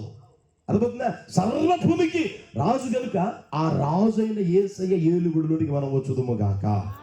హల్లెలూయా, హల్లెలూయా. ఆ స్థితిలోనికి నీ వ్యక్తిగత జీవితం రావాలని నా ప్రభు కోరుకుంటా ఈ మాటలు తెలియజేస్తున్న ప్రియమైన వారలా. కనుక నీ జీవితాన్ని పాపము ఏలుబడి చెయ్యకూడదు, ఏ రోజు చేయకూడదు. అర్థమవుతుందా? పాపము ఏలుబడిలో నువ్వు ఉండకూడదు. ఆదాము అవ్వలు చూడండి, పాపము చేసే తోటలోంచి గట్టి వేయబడ్డారు. అర్థమవుతుందా? ఆజ్ఞ అతిక్రమమే పాపం, సమస్త దుర్నీతి పాపం, సమస్త దుర్నీతి పాపం, ఆజ్ఞ అతిక్రమమే పాపం. ప్రియమైన మండల సౌలు చూడండి, మీ వ్యక్తిగత జీవితంలో ఆయన చేసిన పాపమే ఉంది. ఆయన చేసి ఏమైనా పాపం చేశాడా? ఆదాము అవ్వలు ఏమైనా పాపం చేశారా? చెప్పరేమండి, ఏమైనా చేశారా? పాపమేమి దుర్మార్గమైన పని ఏది చేయలే. ఆ చెట్టు ఉంది, దాని జోలి బాగుతూ ఆ కాయలు తినొద్దు అన్నాడు, అంతే. అంతే కదండి. ఒకే ఒక ఆగిడి కదా ఆదాము అవ్వకి ఇచ్చింది దేవుడు. ధర్మశాస్త్రంలో 10 ఆజ్ఞలు ఉన్నాయి. కొత్త నిబంధనలోకి వచ్చే 2 ఆజ్ఞలుగా మారిపోయాయి. దేవుని ఆరాధించాలి, దేవుని స్తుతించాలి, తర్వాత మనల్ని వల్లే మన పొరుగు వారిని ప్రేమించాలి. ఆ రోజు వాళ్ళకి ఇచ్చి ఒకే ఒక ఆజ్ఞ, ఆదాము వాళ్ళకి వచ్చి ఒకే ఒక ఆజ్ఞ, తినొద్దు అన్నారు, అంతే. దాన్నే చేశారు వాళ్ళు, అన్ని పోగొట్టుకున్నారు. ఈ రోజున మీ వ్యక్తిగత జీవితంలో పోగొట్టుకునే వాళ్ళలాగా ఉన్నారా, పొందుకునే వాళ్ళలాగా ఉన్నారా? అది గుర్తెరుగుదురుగాక. అది ఆలోచన చేసుకునే స్థితిలో నా ప్రభు తీసుకుని వచ్చునుగాక. హల్లెలూయా. ఒక్క మాట చెప్తాను చూడండి. గుంటూరు వచ్చిన వాళ్ళు చేతులెత్తండి. గుంటూరు మేము వచ్చామని చేతులెత్తండి. ఇంచుమించు చాలా మంది ఉన్నారు. రైల్లో వచ్చారా, బస్సులో వచ్చారా? రైల్లో వచ్చారు కదా. రైల్లో దిగిన తర్వాత వెనక పక్క కాకుండా ముందు పక్కకు వస్తే, అలా కొంచెం ముందుకు పోతే ఈ టర్నింగ్లో ఒక హోటల్ ఉంది. ఆ టర్నింగ్లో ఒక హోటల్ ఉంది. ఆ రోజుల్లో నేను నల్గొండలో అనుకున్నా, నల్గొండలో సేవ చేసే రోజుల్లో మాకు సేవకులు కూటానికి అప్పట్లో వారం ఉండేది. తర్వాత నెలకు ఒకసారి సేవకులు కూటం ఉండేది. ఇక్కడ ట్రైన్ ఎక్కి అక్కడ దిగేసరికి 9:30, 10 అయ్యేది. గోరంట్లకు పోయేసరికి వాళ్ళు పడుకుని ఉంటారేమో, అంత పెట్టరేమోనని ఆ హోటల్లోకి పోయి 2 ఇడ్లీలు, 1 దోశ, లేకపోతే అంత అన్నం తిని అలా మందిరానికి వెళ్ళేవాళ్ళం. చాలాసార్లు నేను వెళ్ళినప్పుడు ఏమండి, ఏ టైం అయినా పో, 8 గంటలకు పో, 8:30కి పో, 9కి పో, 10కి పో, ఖాళీగా ఉండేది హోటల్. 2, 3, 4, 5 అట్లా ఉండేవాళ్ళు అనమాట. అర్థమవుతుందా? ఆ తర్వాత ఒక 5-6 నెలల తర్వాత 8కి పోయా, 8:30కి పోయా, 9కి పోయా, 9:30కి పోయా, ఇదే ట్రైన్ పోయే ఆ సమయానికి పోతే అంత ముందున్నట్లుగా లేదు, కిక్కిరిసిపోతా ఉన్నారు. కిక్కిరిసిపోయింది హోటల్ అంతా, కిక్కిరిసిపోయింది. మేము పోయి తినాలని అనుకుంటే ఎంత టైం బట్టి ఒక గంట సేపు నిలబడిపోయి ఆ తర్వాత కూర్చొని తినేవాళ్ళం. ఏంటి సంగతి? అంతకు ముందేమో ఖాళీగా ఉండేది కదా, ఇప్పుడేంటి ఇంత రష్గా మారిపోయింది అని ఆలోచన చేస్తే, క్యాషియర్ కూర్చొని ఉంటాడు కదా, ఇక్కడ బోర్డు పెట్టింది, ఏమో తెలిసిన మేనేజ్మెంట్ మార్చబడింది, మేనేజ్మెంట్ మారింది అని. హల్లెలూయా. అంటే అంతకు ముందు హోటల్ రన్ చేసింది వేరు, తర్వాత రోజుల్లో హోటల్ రన్ చేసింది చెప్పండి వేరు. అర్థమవుతుందా? అంతకు ముందు రోజుల్లో మనం పోయి కూర్చున్నా కూడా పట్టించుకునేవాడు ఉండేవాడు కాదు. అర్థమవుతుందా? వెయిటర్ వస్తుంది కదా, వచ్చిన తర్వాత అడుగుతారు కదా, వాళ్ళు మనం పోయి కూర్చొని 5 నిమిషాలకో 10 నిమిషాలకో 15 నిమిషాలకో వచ్చి ఏం కావాలో చెప్పండి సార్ అంత కేర్లెస్ అనమాట, నిర్లక్ష్యం అనమాట. అలాగా నడిపించుకుంటూ ఉన్న పరిస్థితుల్లేమో ఎవరు లేరు అక్కడ రుచి లేదు, పసి లేదు. ఏదో ఇక ఆకలికి తినాలి కాబట్టి తినిపోయేవాళ్ళు అనమాట. తర్వాత రోజుల్లో మేనేజ్మెంట్ మారిన తర్వాత ప్రియమైన వల్ల అంత కిక్కిసిపోతా ఉంది, అంత వెయిట్ చేయాల్సి వచ్చిన పరిస్థితి ప్రియమైన అర్థమవుతుందా? మేనేజ్మెంట్ ఏమైందంట చెప్పండి. వెంటనే మా దగ్గరికి వచ్చి సార్ అక్కడ మీరు ఒకరా ఇద్దరా ముగ్గురా అని అడగడం, తీసుకుని కూర్చోబెట్టడం, వెంటనే తెచ్చివ్వడం, వెంటనే పెట్టడం, ఆ తర్వాత ఏమన్నా ఇంకా ఏమన్నా కావాలి అడగడం, ఆ తర్వాత మరలా పంపించడం, మర్యాదకు జాగ్రత్తగా పంపించడం, అలా జరుగుతూ ఉంది. అర్థమవుతుందా? అదేవిధంగా మన వ్యక్తిగత జీవితంలో కూడా ఏమంటే నిన్ను పాపము మేనేజ్మెంట్ చేయకూడదు, పాపము ప్రభుత్వం నీలో ఉండకూడదు, పాపము నీ మీద ప్రభుత్వం చేయకూడదు. ఎవరు చేయాలి ప్రభుత్వం? చెప్పండి గట్టిగా. నజరేయుడైన యేసయ్య ప్రభుత్వం ఇక మీదట నీ జీవితాన్ని చేయునుగాక, నీ కుటుంబాన్ని చేయునుగాక, నీ సంఘాన్ని చేయునుగాక, ఈ ప్రాంతాన్ని చేయునుగాక. ఎప్పుడైతే నీ వ్యక్తిగత జీవితపు మేనేజ్మెంట్ మారుతుందో, అర్థమవుతుందా? ఇప్పటి వరకు ఒక దురలవాటు, ఒక వ్యసనం నిన్ను పట్టి పీడిస్తా ఏమంటే ఏ రోజైనా చూడండి ఆ వ్యసనంలో నడిపించబడ్డాం, ఆ అలవాట్లోనే నడిపించబడ్డా. ఎప్పుడు తాగి తాగి తాగి తాగి, ఎప్పుడు వ్యవహారం చేసి చేసి చేసి, ఎప్పుడు దుర్మార్గమైన బుద్ధులతో నింపబడి, ఎప్పుడు సాడీ చెప్తా, ఎప్పుడు ఒకరి మీద సాడీ చెప్పి చెప్పి చెప్పి జీవితం అంతా సర్వనాశనం చేసుకుని ఇప్పటి వరకు. ఇక మీద నా దేవుడు నీ ప్రభుత్వాన్ని మార్చునుగాక. హల్లెలూయా. ప్రభుత్వం ఎప్పుడైతే మారుతుందో, మేనేజ్మెంట్ ఎప్పుడైతే మారుతుందో, యేసయ్య మేనేజ్మెంట్లోకి ఎప్పుడైతే వస్తావో, యేసయ్య నీకు ఎప్పుడైతే రాజుగా ఉండి నీ జీవితం నడిపించుకునే స్థితిలోకి రాగలుగుతావో, నీ కుటుంబాన్ని నడిపించుకునే స్థితిలోకి రాగలుగుతావో, అప్పుడు నా దేవుని ద్వారా కలిగే సమస్త ఆశీర్వాదాలు మీకు వరించునుగాక. హల్లెలూయా. అప్పుడప్పుడు అంటా ఉంటారు, ఏమని తెలిసిన అన్న అందినట్టే ఉంటుందన్న, తర్వాత ఏమైంది చెప్పండి? అందడం లేదా, దొరికినట్టే ఉందన్నా, దొరకడం లేదన్నా, నా తల మీదకి వచ్చినట్టే ఉందన్నా, అది నాకు ప్రాప్తించడంలే, నా దగ్గరికి వచ్చినట్టే ఉందన్నా, ఆ కుటుంబానికి ప్రాప్తించిందన్నా, ఆ వ్యక్తికి ప్రాప్తించిందన్నా, నాకు రావాల్సిన ఉద్యోగం కూడా వాళ్ళకి వచ్చిందన్నా, నాకు రావాల్సిన లోన్ కూడా వాళ్ళకి వచ్చిందన్నా, నాకు జరగవలసింది కూడా వాళ్ళకి జరుగుతూ ఉన్నా. అంటే అర్థమైందా? నీ తల మీదికి వచ్చింది కానీ నీకు ప్రాప్తించలా. కారణం ఏంటి తెలిసినా?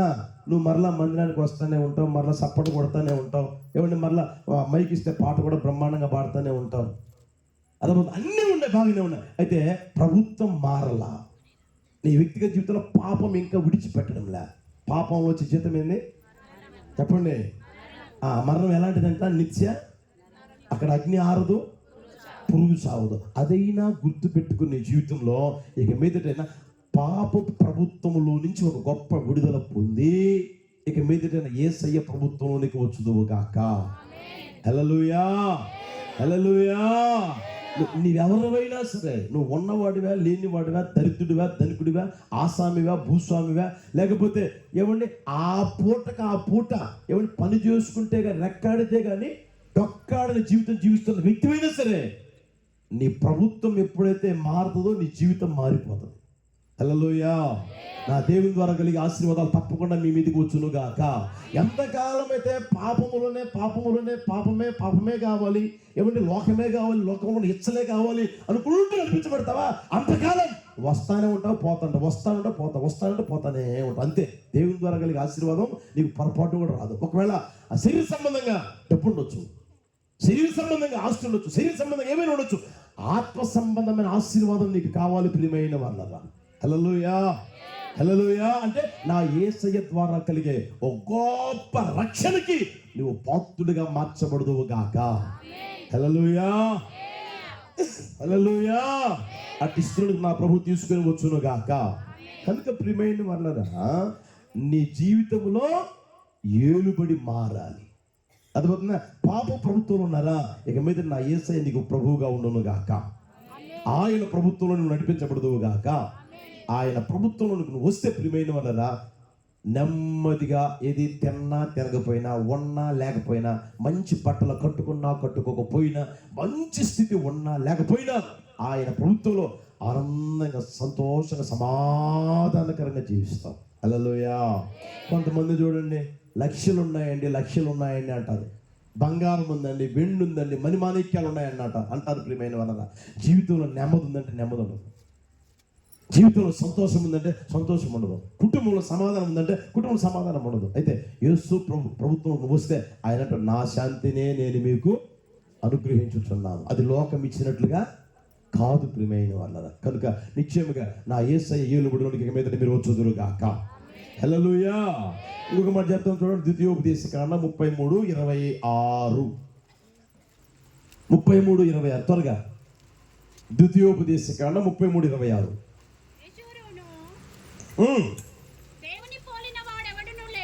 యెషూరును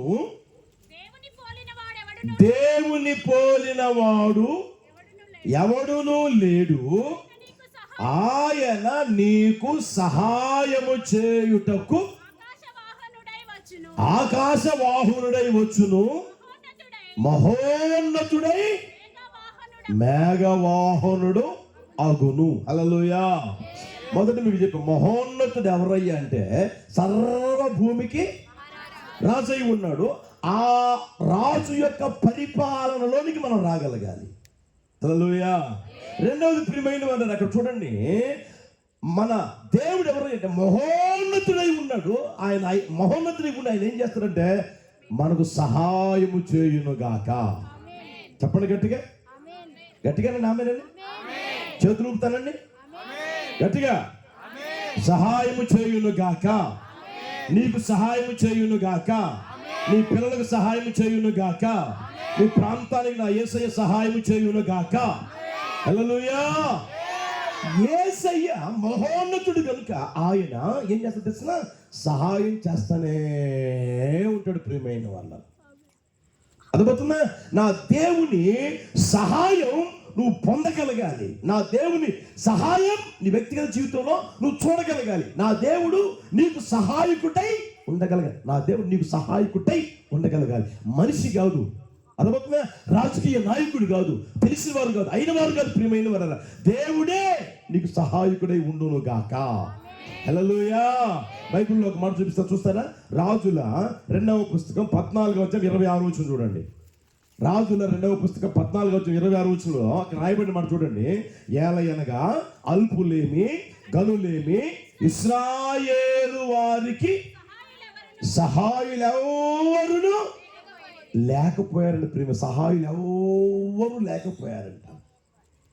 ఏమండి? సహాయం కోసం ఆ ఇంటికి వెళ్ళారు, ఇంటికి వెళ్ళారు, ఇంటికి వెళ్ళారు, ఇంటికి వెళ్ళారు, ఉన్నవారి దగ్గరికి వెళ్ళారు, లేని వారి దగ్గరికి వెళ్ళారు. సహాయం కోసం ప్రియమైన వాళ్ళన అప్పుడప్పుడు మనం అంటమే, కాలుకున్న చెప్పులు అరిగిపోయేట్లుగా తిరిగామన్నా, గడ్డం పట్టుకున్నామన్నా, కాళ్ళు పట్టుకున్నామన్నా, ఎన్నిసార్లు కాళ్ళు పట్టుకున్నా, ఎన్నిసార్లు చేతులు పట్టుకున్నా, ఎన్నిసార్లు గడ్డం పట్టుకున్నా, ఎన్నిసార్లు ఆ ఇంటి తలుపు తట్టినా నాకు సహాయము కలగలేదన్నా, నాకు సహాయం దొరకలేదు, నాకు సహాయము చేయలేదన్నా అనేవాళ్ళు ఉన్నారు. ప్రియమైన వాళ్ళ ఒకసారి గమనించండి. అక్కడే మనం చూస్తే ఇశ్రాయేలు వారికి సహాయకులు ఎవరు లేకపోయారట. చూడండి, మీ వ్యక్తిగత జీవితంలో సహాయం చేసే దిక్కు లేకపోతే నీ జీవితం ఎంత దయనీయంగా మారిపోతే గమనించండి. ఒకవేళ అర్ధరాత్రి కడుపు నొప్పి వచ్చింది, కడుపు నొప్పి ఇచ్చిన తర్వాత ఏమంటే తట్టుకోలేకపోతున్నాం, అంత ఉప్పు వేసుకొని నీళ్లు తాగు అన్నారు. ఉప్పు వేసుకొని నీళ్లు తాగినా కూడా తక్కలేదు. అంత ఏమంటే దారిలో మెడికల్ షాప్ ఉంటాయి కనుక ఆ మెడికల్ షాప్కి వెళ్ళిన తర్వాత కూడా 5 వేసుకొని తిన్నాము, మాత్రం వేసుకున్నాం, తక్కలేదు. అయినా ఎక్కువైపోతా ఉంటే ఆ సమయంలో అయ్యా కొంచెం ఆటో తీసుకొని వస్తే గజ్వేలుకు పోయి హాస్పిటల్లో చూపించుకుంటానయ్యా అంటే, ఈ టైంలో మేము రామండి అని అన్నారనుకో, ఎవరు రాలేదనుకో, ఏ వ్యక్తిని సహాయం చేయలేదనుకో, ఎట్లుంటుంది పరిస్థితి? ఎంత దయనీయంగా మారిపోద్ది గమనించండి. వీళ్ళు మనుషులేనా అని అనిపిస్తుందా? ఒకసారి గుర్తెరగండి. చేతిలో డబ్బులు ఉన్నాయి, పైసలు లేకుండా చేతిలో డబ్బులు ఉన్నాయి, అయినా సరే అసలు ఆటో దొరకకపోతే ఎట్లా పరిస్థితి? ఎంత దారుణంగా తయారైపోతారు ప్రియమైన వాళ్ళు. అయితే చూడండి, అక్కడ చూడండి, ఇశ్రాయేలు వారికి సహాయకులు ఎవ్వరూ లేరట ప్రియమైన వారు. ఓసారి ఏం జరిగిందంటే, బైబిల్లో ఉన్న ఆ మాటలు మీకు తెలియజేస్తే జాగ్రత్తగా గమనించండి. ఆ ప్రాంతంలో భయంకరమైన కరువు వచ్చింది. కరువు వస్తే దేశం ఎలా ఉంది అది రాజ్యాన్ని పరిపాలన చేసే రాజు ఆ ప్రాకారం చుట్టూరు తిరుగుతా ఉన్నాడంట. దేశం యొక్క ప్రాకారం అంటే ఆ ప్రాకారం చుట్టూ తిరుగుతా ఉంటే ఒక ఇద్దరు ఆడోళ్ళు కేకలేస్తా ఉన్నాడు, నా ఏలినవాడా నాకు సహాయం చేయి, నా ఏలినవాడా నాకు సహాయం చేయి కేకలు వేస్తా ఉన్నారు ప్రియమైన వాళ్ళ. కేకలు వేస్తా ఉంటే అరే ఆపరా అని రథం ఆపి వాళ్ళు ఏంటో చూడరా అంటే, అయ్యా సహాయం చేయమని సహాయం కేకలేస్తా ఉన్నారంటే అలా దిగి, యెహోవా మీకు సహాయం చేయనిది నేను ఎక్కడి నుంచి మీకు సహాయం చేయగలను, యెహోవా సహాయం చేయనిది మీకు ఎక్కడి నుంచి సహాయం చేయగలను అంటా ఉన్నారు ప్రియమైన వాళ్ళ. అసలు ఏమైంది అంటే, అయ్యా మన దేశంలో కరువు వచ్చింది కదా, దారుణమైన కరువు కదయ్యా, ఆ కరువులో ఉన్నదంతా అయిపోయింది. మరి ఏమైంది, ఇదిగో ఈమె కుమారుని కన్నది, నేను బిడ్డని కన్నా, ఇద్దరం బిడ్డని కన్నా. ఈరోజు నా బిడ్డను కోసుకుని తిందాం, రేపు నీ బిడ్డను కోసుకుని తిందాం అనుకున్నాం. ఈరోజు నా బిడ్డను కోసేసాము, తిన్నామండి. ఆ తర్వాత ఇదిగో ఈరోజు నీ బిడ్డనేమో కోసేసి తిందామంటే ఇది బిడ్డని ఇవ్వడం లేదండి అని అంటా ఉంది ప్రియమైన వాళ్ళ. ఆయనతో అడుగుతా ఉంది, ఇదయ్యా మా బాధ, ఇదయ్యా మా వేదన, ఇదయ్యా మా తగద, ఇదయ్యా మా జగడం, మాకు సహాయం చేయండి. ఆ రాజు ఇలా బట్టలు చిప్పుకొని ఎంత వేదన పడ్డాడో, ఎంత బాధపడుతున్నాడో, ఎంత కుమిలిపోతాడో ప్రియమైన వాళ్ళ. ఇది దేశం ఇలాంటి దారుణమైన పరిస్థితులకు వచ్చేసిందా, దేశం ఇలాంటి దారుణమైన పరిస్థితులకు వచ్చేసిందా అని. నిన్న మోడీ గారు వచ్చారా ఎక్కడికి, నోరు తెరవండి, వచ్చారా? వచ్చిన తర్వాత ఏం చెప్పారు చెప్పండి, నోరు తెరవండి.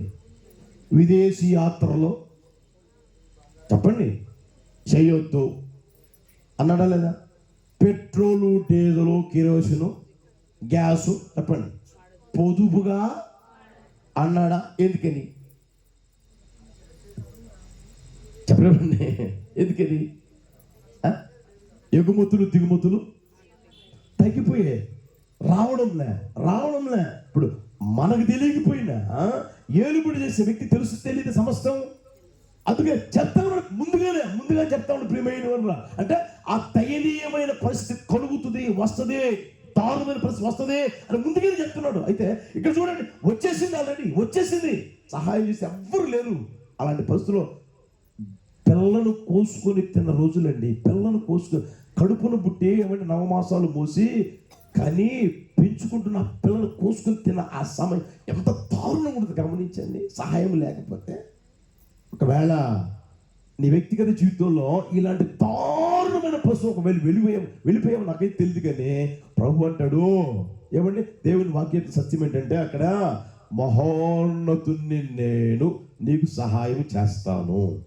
హల్లెలూయా చెప్పండి గట్టిగా. మన దేవుడు ఎవరంట? మహోన్నతుడు కనుక ఆయన అంటాడు నేను నీకు సహాయం చేస్తాను. హల్లెలూయా. దేశాన్ని పరిపాలన చేసే ఆయన ఎన్ని పథకాలు పెట్టినా ఏమండి అందరికి చేరుతున్నాయా? ఆ మధ్య ఎవరో లెక్కేశారు, ఏమని తెలిసిన మన దేశంలో ఉన్నట ఒక్క పూట కూడా తిండి తినేదానికి గతి లేని వాళ్ళు ఎంతమంది తెలిసిన ఇంచుమించుగా 40 కోట్ల మంది ఉన్నారంట మన దేశంలో. ఎక్కడో కాదు లెక్కలే చెప్పింది.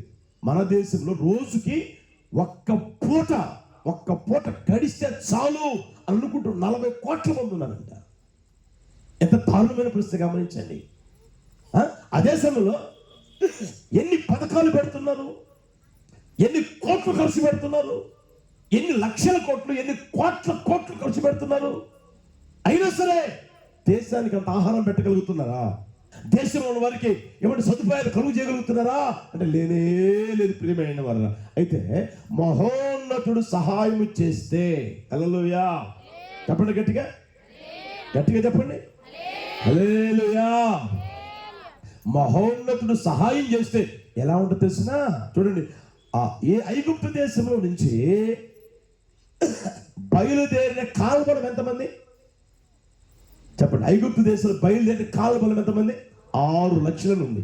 6 కాలబలం అంటే తెలిసిన యుద్ధమునకు పోదగిన వారి సంఖ్య. యుద్ధమునకు పోదగిన వారి సంఖ్య అర్థమవుతుందా? ఆ తర్వాత వాళ్ళ అమ్మ ఉంటుంది, వాళ్ళ నాన్న ఉంటాడు. ఆ తర్వాత మనకు తెలిసిన ఈ రోజుల్లో ఒక కుటుంబంలో ఎంతమంది ఉంటున్నారు? మనకు తెలిసిన ఈ రోజుల్లో ఒక కుటుంబంలో ఎంతమంది ఉన్నారు? కనీసం 5, 6 లేదా 7 మంది, అవునా కదా? ఆ 7 మందిలో 2 కాలువలు అనుకోండి, మిగతా వాళ్ళు ఎంతమంది? 4. ఇప్పుడు ఆ విధంగా 6 లక్షలు అంటే 6 4 ఎంత? 24-30 లక్షల మంది ఐగుప్తు దేశం నుంచి విడుదల పొంది నడిపించబడతా ఉంటే వాళ్ళకి నీళ్లు కావాలంటే ఎన్ని లీటర్లు కావాలి? వాళ్ళకి ఆహారం కావాలంటే ఎంత ఆహారం కావాలి? ఎంతమంది వండి పెట్టాలి? ఎన్ని కోట్లు బడ్జెట్ కావాలి? ఎన్ని రోజులు? 1 రోజు, 2 రోజులు, 3 రోజుల? 40 సంవత్సరాలండి. 40 సంవత్సరాలు దేవుడు అరణ్యములో పోషించాడు. 40 సంవత్సరాలు అరణ్యములో నీటినిచ్చాడు. 40 సంవత్సరాలు ఎండ తగలకుండా మేఘస్తంభంగా ఉన్నాడు. అర్థమవుతుందా? ఇక ఏ లైట్ లేదు. ఇలాంటి ఈ లైట్లు వేసినప్పుడు చీకటిగా ఉంది, మీ మొక్కలు పూర్తి కనిపించడం లేదు, అవునా కదా? ఆ రోజున అగ్నిస్తంభంగా ఒకే ఒక లైట్ అన్ని లక్షల మందికి ప్రియమైన వాళ్ళ. అర్థమవుతుందా? చూడండి, వాళ్ళ వేసుకున్న బట్ట పాత తగిలిపోలేదు, చెప్పులు వారు తెగిపోలేదు, ఏమండి? ఆ తర్వాత కాళ్ళు కూడా వాయలేదు అని రాయబడింది. యేసయ్యకి మహిమ కలుగును గాక. అన్ని లక్షల మందికి ఎంత ఆహారం కావాలి ఒక పూటకి? అదే రోజుకి ఎంత కావాలి? రోజుకి ఎన్ని నీళ్లు కావాలి? రోజుకి ఏమండి వాళ్ళు అంతమంది. ఇప్పుడు మనం ఎంతమంది ఉన్నాం, ఒక్కసారి ఇక్కడి నుంచి ఆ ఊరంతా జరిగితే దుమ్ములు వేస్తా లేదా? మరి అన్ని లక్షల మంది నడుచుకుంటా పోతే దుమ్ములు వేస్తా లేదా?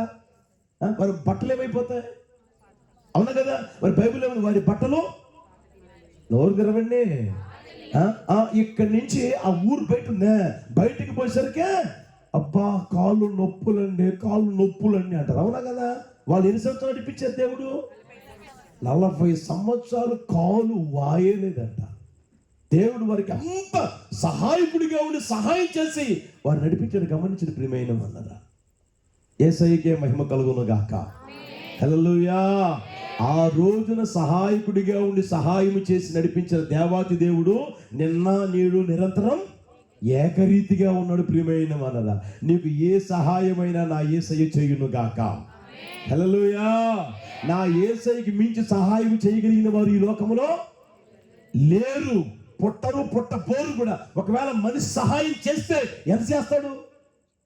అర్థమవుతుందా? మీరున్నారు, ఒక ఇంటికి పోయారు, అయ్యా సహాయం చేయమంటే ఒక 1000 రూపాయలు అయ్యా అంటారు. 1000 రూపాయలు ఇస్తారు. 10,000 ఇస్తారా? చెప్పలేమండి. 1,00,000 కావాలయ్యా అని పోతారు.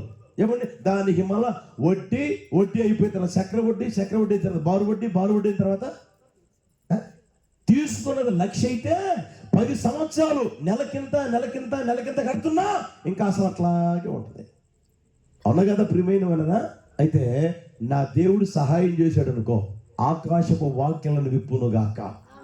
హల్లెలూయా. ఆకాశ వాక్యాలను విప్పితే ఏ దీవెనలు వస్తాయంట? పట్టజాలని విస్తారమైన దీవెనలు కలుగును గాక. హల్లెలూయా.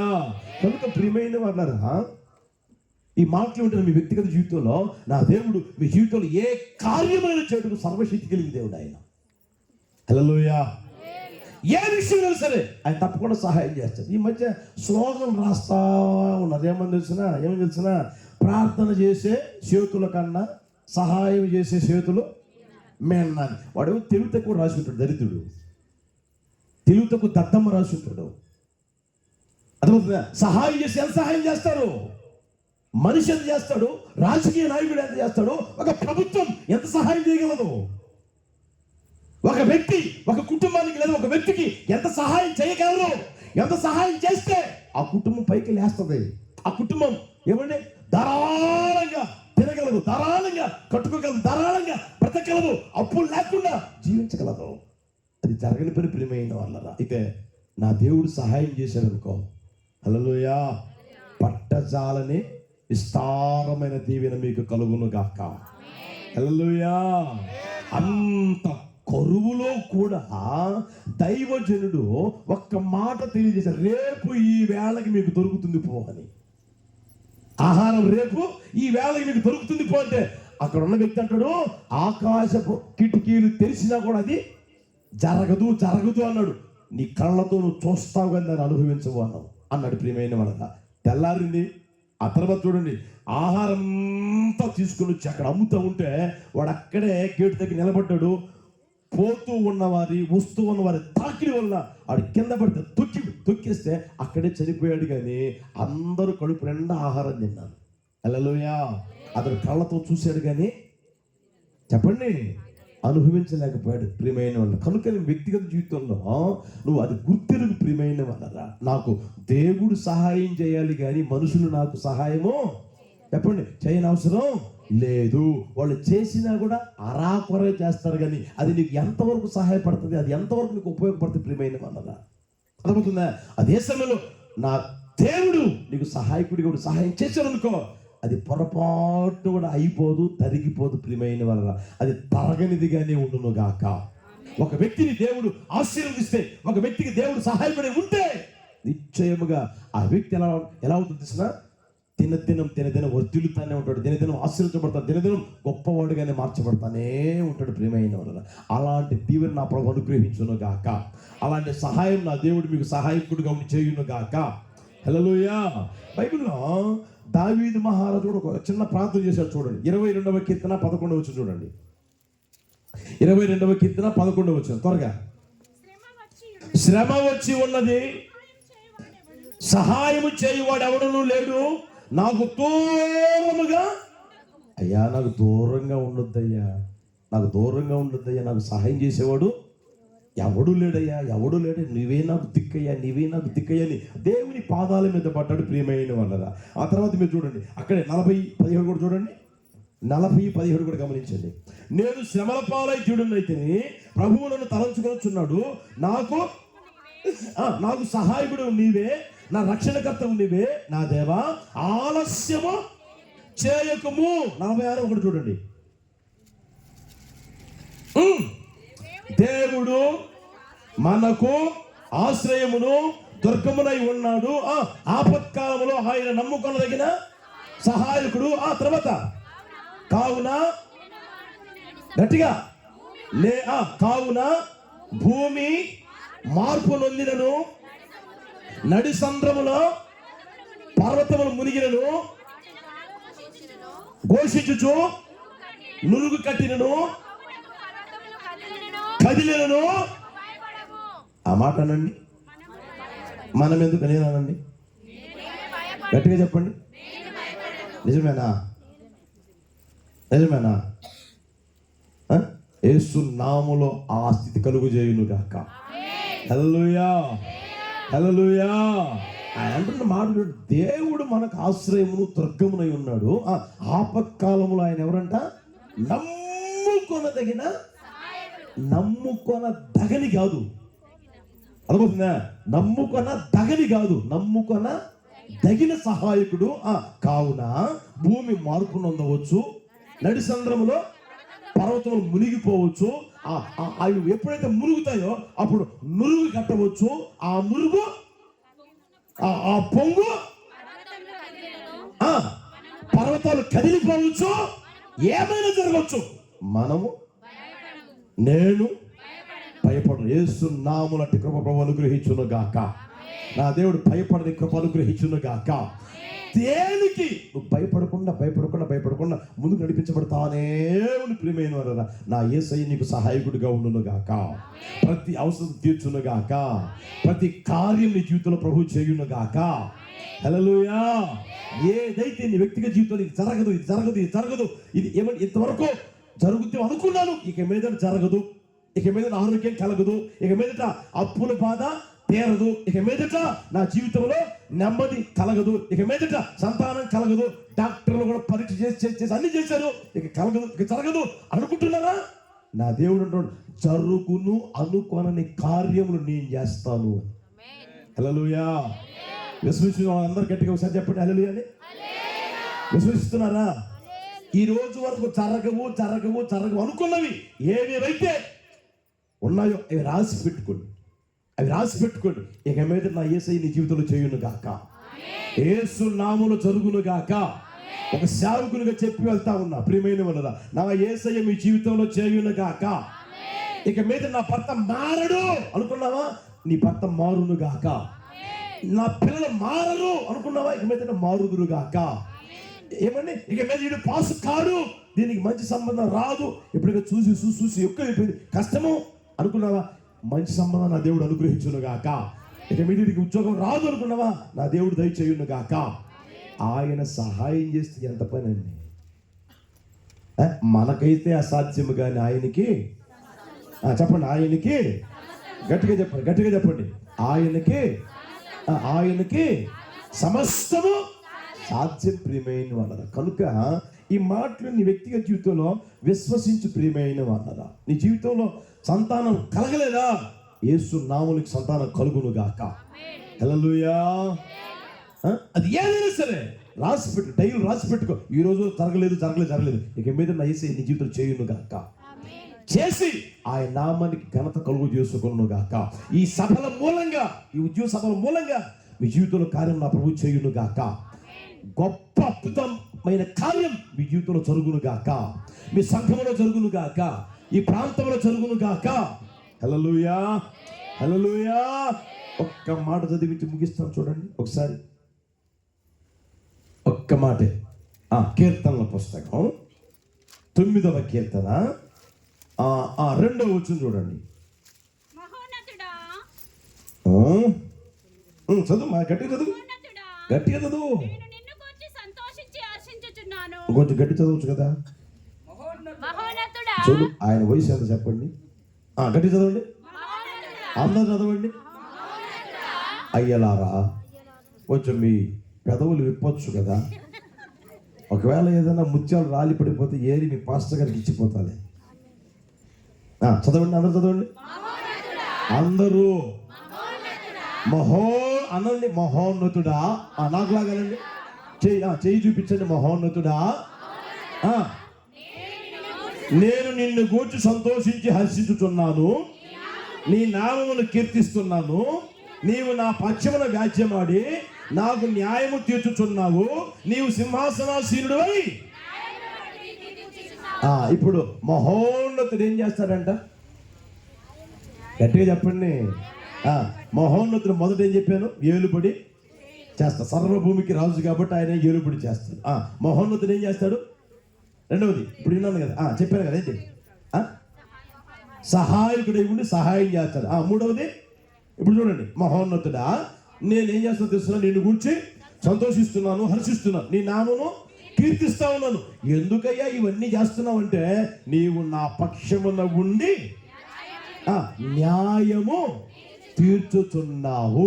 మహోన్నతుడు చేసే గొప్ప కార్యం ఏమిటంటే, మీ పక్షాన ఉండి మీకు న్యాయము చేయునుగాక. హల్లెలూయా. యేసు నామములు మీ పక్షాన ఉండి మీకు న్యాయము చేయునుగాక. మీకు యేసు నామముల న్యాయము జరుగునుగాక. ఈ రోజు వరకు అన్యాయం జరిగింది అనుకుంటున్నారా, ఇక మీద నా యేసయ్య ప్రతి ఒక్కరికి న్యాయము చేయునుగాక. హల్లెలూయా. దేవుడు ఎప్పుడు అన్యాయం చేయనే చేయడు. అర్థమవుతుందా? మనుషులు కొన్ని అన్యాయం చేస్తాడు, అర్థమవుతుందా? మీ అక్క అన్యాయం చేసి ఉండొచ్చు, మీ అన్న అన్యాయం చేసి ఉండొచ్చు, నీకు తెలిసిన వారు, అయిన వారు, ఉన్నవారు అందరూ నీకు అన్యాయమే చేస్తుంటారు, నాకు తెలిసి. అర్థమవుతుందా? ఏది నీకు ఇచ్చే దాంట్లోనైనా, తీసుకునే దాంట్లోనైనా, పంచే దాంట్లోనైనా, ఏమండి, ఏ విషయం సరే అన్యాయమే జరిగి ఉండవచ్చు, అన్యాయమే చేసి ఉండవచ్చు, ప్రియమైన వాళ్ళ. అది నీ ఇంట్లో కావచ్చు, నీ వీధిలో వాళ్ళు కావచ్చు, నీ పక్కింటి వాళ్ళు కావచ్చు, ఎవరైనా సరే అన్యాయమే చేసి ఉండవచ్చు. అయితే యేసయ్య పొరపాటును కూడా అన్యాయము చెయ్యడు. అన్యాయము చేయుట, గట్టి చెప్పండి, దేవుడు అన్యాయము చేయుట అసలు. దేవుడు నాకు అన్యాయం చేశాడు అని ఒక వ్యక్తి ఎప్పుడు చెప్పలేడు. కాకపోతే ఆ స్థితిలోకి రాలేక, అది తెలుసుకోలేక, ఆ అనుభవం వారికి అనుభవించలేక అనే మాట ఏంటంటే, దేవుడు నాకు అన్యాయం చేశాడండి, దేవుడు నాకు అన్యాయం చేశాడండి, దేవుడు నాకు అన్యాయం చేశాడండి అంటా ఉంటుంది ఎరగక. దేవుడు ఏదైనా ఎప్పుడైనా మేలే చేయును గాక. హల్లెలూయా. దేవుడు ఏం చేస్తాడు చెప్పండి గట్టిగా. ఒకసారి ఏం జరిగిందంటే, ఒక రాజ్యాన్ని పరిపాలన చేస్తున్న రాజుగారి ఇల్లు తెలుసు కదా, ఎంత ఉంటుందో మీకు తెలుసు కదా. మేము ఆ మధ్య మలేషియా వెళ్ళాం, దైవజనం తీసుకెళ్తే వెళ్ళాం. ఏమండి, మేము ఇక్కడి నుంచి చూస్తే ఆ ఇల్లు ఇంత కనపడుతుంది. అంత దూరం నుంచి మించి 1 కిలోమీటర్ ఉంటుంది అనమాట. కిలోమీటర్ ఈ దూరం ఇల్లు ఉంది. అదంతా ఇక వనం, అర్థమవుతుందా? చెట్ల వనం, అన్ని రకాల చెట్లు వేసేసి ఆ వనం అనమాట. అక్కడో ఇల్లు కనపడతా ఉంది. అలాగా ఒక రాజుగారు రాజ్యాన్ని పరిపాలన చేస్తుంటారు కాబట్టి ఆ రాజుగారు ఏం చేస్తారంటే పొద్దున్నే వాకింగ్ చేస్తుంటారు కదండి, తోటలు తిరుగుతూ ఉంటారు కదండి. అలాగా ఆయనకి అలవాటు కాబట్టి అలా తిరుగుతా ఆ తోట మాళ్ళు ఉంటుంది, తోట మళ్ళీ ఈయన కట్ చేస్తుంటారు కదా, చెట్లు ఎలా ఉండాలి అనేది ఆయన కట్ చేస్తూ ఉంటే ఈయన కూడా ఎందుకు ప్రేరేపణ వచ్చి పాపం ఈయన కూడా ఆ కత్తిరి తీసుకొని కత్తిరిస్తా పోతా ఏమన్నా. ఆ తర్వాత కొంచెం పర్లేదు అనుకున్నప్పుడు ఇట్లా పెట్టి ఇట్లా పట్టుకొని కట్ చేయకపోతా ఉంటే ఈ ఎడమ ఏలుల్లా, ఈ చిటికి నీళ్ళల్లో ఇంతవరకు కట్ అయిపోయిందండి. ఇది కట్ అయిపోయిన తర్వాత ఇక ఆయన అంటే ఉంటారు కదా వాళ్ళందరూ మంతులు అందరూ ఉంటారు కదా, వాళ్ళందరూ అయ్యో అయ్యో అయ్యో అయ్యో అయ్యో అంట. ఏమంటే ఎంత అతికించాలనుకున్నా అతికిస్తారా? ఈ రోజుల్లోనే ఎంత ఆపరేషన్లు చేసి అతికించాలనుకున్నా కూడా అంతంత మాత్రమే ఉంటున్నాయి. ఆ రోజుల్లో లేవు కదండి. ఇక అయ్యో అయ్యో అయ్యో అన్నారండి. ఆ తర్వాత ఏదో కట్టారు, ఇంటికి తీసుకొచ్చి కట్టారండి. రక్తం కారిపోతానే ఉందండి. ఆ తర్వాత పసుపు ఇక ఎన్ని ఆ రోజులు ఉంటాయి కదా, అన్నీ చేసినా కూడా పాపం ఇక ఆ రక్తం చూసినప్పుడు పరిస్థితులు తరుమరైపోతాయి కదా. అలా ఉంటే ఈలోపు మంత్రి వచ్చాడంట. మంత్రి ఆయనకి పక్కన అంటే పెద్ద మంత్రి ఉంటాడు కదా, ఆయన వచ్చాడంట. ఏం జరిగింది అంటే, అయ్యో ఇలా జరిగిందంటే రాజుగారి దగ్గరికి వచ్చి, రాజుగారు ఏదైనా మంచి జరుగుతుందండి అన్నాడంట. అప్పుడు రాజుగారికి ఎట్టుంటుంది? తెలియదు. మీ ఏలు కట్ అయింది అనుకో, ఒకవేళ పాస్టర్ గారి దగ్గరికి వచ్చి పాస్టర్ గారు ఏలు కట్ అయిపోయిందంటే దేవుడు మంచిగా చేసి వెళ్ళాను అన్నాడు అనుకో, ఎట్లుంటుంది మీకు? పాస్టర్ గారిని ఇక ఎట్లా చూస్తారు? కిందికి మీద చూడరా? అవునా కదా? ఇక మాట్లాడే మాటలు మామూలుగా ఉంటాయా? పాస్టర్ గారు ఏలు కట్టింది పాస్టర్ గారు అంటే అయ్యో పాపం అయ్యో అని ఓదార్చకుండా చెప్పండి, ఏదైనా దేవుడు మేలు చేస్తాడులే అని అన్నాడు అని ఇంకా ఊరంతా ప్రచారం చేస్తాడు లేదా? ఊరంతా ప్రచారం చేస్తాడు. ఇక సంఘాన్ని కూడా నాశనం చేస్తాడు. కావాలంటే వచ్చే 10 మందిని కూడా రానీడు. అదవుతా ఇలాంటి దరిద్ర బుద్ధులు కూడా ఉంటాయన్నమాట. అయితే ఆ మాట అన్నాడో లేదో రాజుగా రౌద్రుడు అయిపోయి కోపం వచ్చేసి వీడిని తీసుకు జైలు పడాను రాన్నాడు. ఎవరిని? మంత్రిని తీసుకు జైలు పడాను రాన్నాడు. పోతా రాజుగారు ఇది కూడా నా మంచికి అంటా పోయేటోడు. ఏది? నోరు తెరవలేమంటే జైల్లో పడైతే ఇక సమయానికి చికెన్ పెడతారా? మటన్ కైమా పెడతారా? ఏది కావాలి అది పెడతారా? అక్కడ ఏం పెడతారు? లోటా కూడు, చెప్పండి, కాటాకూడు, లోటా సాంబార్, అంతే కదా. అంతంత మాత్రం అది పెట్టేది. ఇక అది కూడా మంచికి అంట పోయాడు. ఇక ఆ తర్వాత ఆయనేమో అక్కడ ఉన్నాడు, ఈయనేమో ఇక్కడుండి మొత్తం మీద మానిపోయేసరికి కొన్ని రోజులు పట్టేసిన తర్వాత రాజుగారులు వేటకు పోవడం ఇష్టం అనమాట. రాజు వేటకు పోతా ఉంటారు. ఇది బటులు తీసుకొని వేటకు పోతారు. ఒకరోజు వేటకు పోయారట. ఇది బటులు తీసుకొని వేటకు పోయి ఏమంటే అడవిలోకి పోయిన తర్వాత మీరు ఇటు పోండి అని నా దగ్గర ఇదిగో తుపాకీ ఉంది కదా, ఇబ్బంది ఏమీ లేదులే, నేను ఒక్కడిని వస్తాను అని చెప్పేసి అంటే ప్రియమైన ఉన్నారా. వెళ్ళాడంట వాళ్ళు వెళ్ళిపోయారంట. ఈ రోజుల్లోనా సెల్ ఫోన్లు ఉన్నాయి. ఆ రోజుల్లో ఏమున్నాయి? ఏమి లేవు కదా. ఏమండి వాళ్ళు అడిపోయి ఇల్లుడిపోతే మొత్తం మీద ఏమిటి ఇడిపోయారో కూడా అర్థం కాకుండా ఈ రాజుగారు పోతా ఉంటే ఆ అడవుల్లో కోయలు ఉంటారు కదా, తెలుసు కదా, వాళ్ళకి దొరికాడంట. వాళ్ళకు దొరికితే తీసుకుపోయి వాళ్ళ గూడెంలో పెట్టేసుకున్నారు. నేను రాజు అంటే వాళ్ళకి అర్థమైతే భాష అర్థం కాదు కదా. నేను రాజునంటా ఉంటే తీసుకుపోయి అక్కడ పెట్టేసుకొని సమయానికి అంత పెడుతున్నారు. ఈయన ఎక్కడ ఉన్నాడో తెలీదు, ఏమయ్యాడో తెలీదు, ఎప్పుడు వస్తాడో తెలీదు, ఏం అర్థం కాని పరిస్థితి. ఇక అందరూ ఏమండి ఏడుస్తూ ఉన్నారు, గగ్గోలు పెట్టుకుంటూ రోజులు గడిచిపోతా ఉన్నాయి. ఆ తర్వాత ఒక రోజున కోయవాళ్ళకి పండగ వస్తుందంట.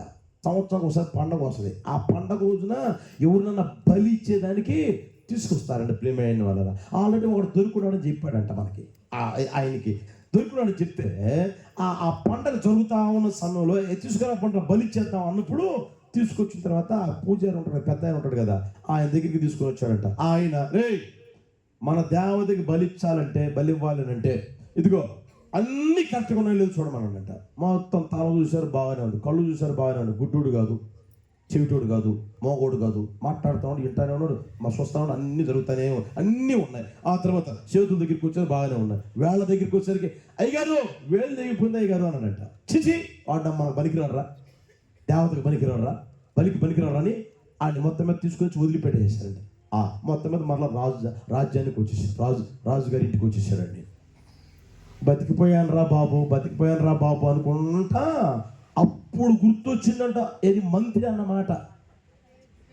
ఇప్పుడు చెప్పండి ఏమని, ఏదైనా చెప్పండి మంచిగా జరుగుద్ది అని ఆ మాట అప్పుడు గుర్తొచ్చి, అయ్యో అన్యాయంగా నేను మంత్రిని ఏం చేశాను, జైల్లో పడేశాను కదా అని వచ్చిన తర్వాత మంత్రిని పిలుచుకురాను రా, జైల్లో పాపం ఏం చేస్తున్నాడు ఏమని చెప్పి పిలుచుకొని వచ్చిన తర్వాత, రాజుగారు బాగున్నారా అంటే బాగున్నాను రా, ఆ రోజు నువ్వు చెప్పిన మాట నేను అర్థం చేసుకోలేకపోయాను రా, అదే అసలు మంచిగా జరిగిందిరా నాకు, లేకపోతే ఈ రోజు ఇక్కడ ఉండేవాడిని కాదు, నేను చూసేవాడిని కాదు, మళ్ళీ రాజ్యానికి వచ్చేవాడిని కాదు అంటే ఏం జరిగింది అయ్య గారు అంటే జరిగిందంతా చెప్పాడు ప్రియమైన వాళ్ళ. ఆ తర్వాత అంటాడు, రాజుగారు నన్ను జైల్లో వేయడం కూడా మంచిదేలే అనంట. ఏంట్రా నీకేం మంచిరా, ఏమైందిరా, ఎంతకాలం అంతే కదరా తిన్నది, ఆనందం లేదు, సంతోషం లేదు, పెళ్ళాం లేదు, పిల్లలు లేరు, అంతా వదిలిపెట్టి అక్కడెక్కడో ఉన్నారు కదా, ఏమైందిరా నీకు అని అంటే ఆయన రాజుగారు పోతా ఉంటే మంత్రిగా నేను రావాలా లేదా, నీ వెనక నేను రావాలా లేదా, బొట్టులు అంటే అట్లా పంపించారనుకో, మంత్రిగా నేనేం చేయాలి, నీ వెనకాలే రావాలి. అప్పుడు ఇద్దరు దొరికేవాళ్ళం, దొరికితే ఇద్దరు తీసుకుపోయేవాళ్ళు. నిన్ను వదిలిపెట్టారు, నన్ను చెప్పండి, నన్ను ఇప్పుడు నన్ను జైల్లో పడేయడం కూడా. హల్లెలూయా. చూడండి, దేవుని నమ్మని ఒక వ్యక్తి ఏమన్నాడు, ఏది జరిగినా చెప్పండి మన మంచికే అని ఎరిగి చెప్పగలిగే ఆ స్థితిలోనికి వస్తే, ఇప్పుడు దేవుని నమ్మిన నీవు, దేవుని విశ్వసించిన నీవు జీవితంలో, కుటుంబంలో, పిల్లల జీవితంలో ఏది జరిగినా మంచికే జరుగుతుంది. దేవుడు ఏది చేసినా చెప్పండి మంచే చేస్తాడు, ఏది చేసినా మేలే చేస్తాడు అని ఎందుకు నమ్మలేకపోతున్నావు? అర్థమవుతుందా? ఏది చేసినా దేవుడు మేలే చేస్తాడు, ఏది చేసినా మంచి జరుగుతుంది. దేవుడు నాకు ఏదైనా సరే, దేవుడు చూడండి శాపాన్ని కూడా ఏం చేస్తాడు, గట్టి చెప్పండి, శాపాన్నే దేవుడు ఆశీర్వాదంగా మార్చే దేవుడు అయితే మన దేవుడు.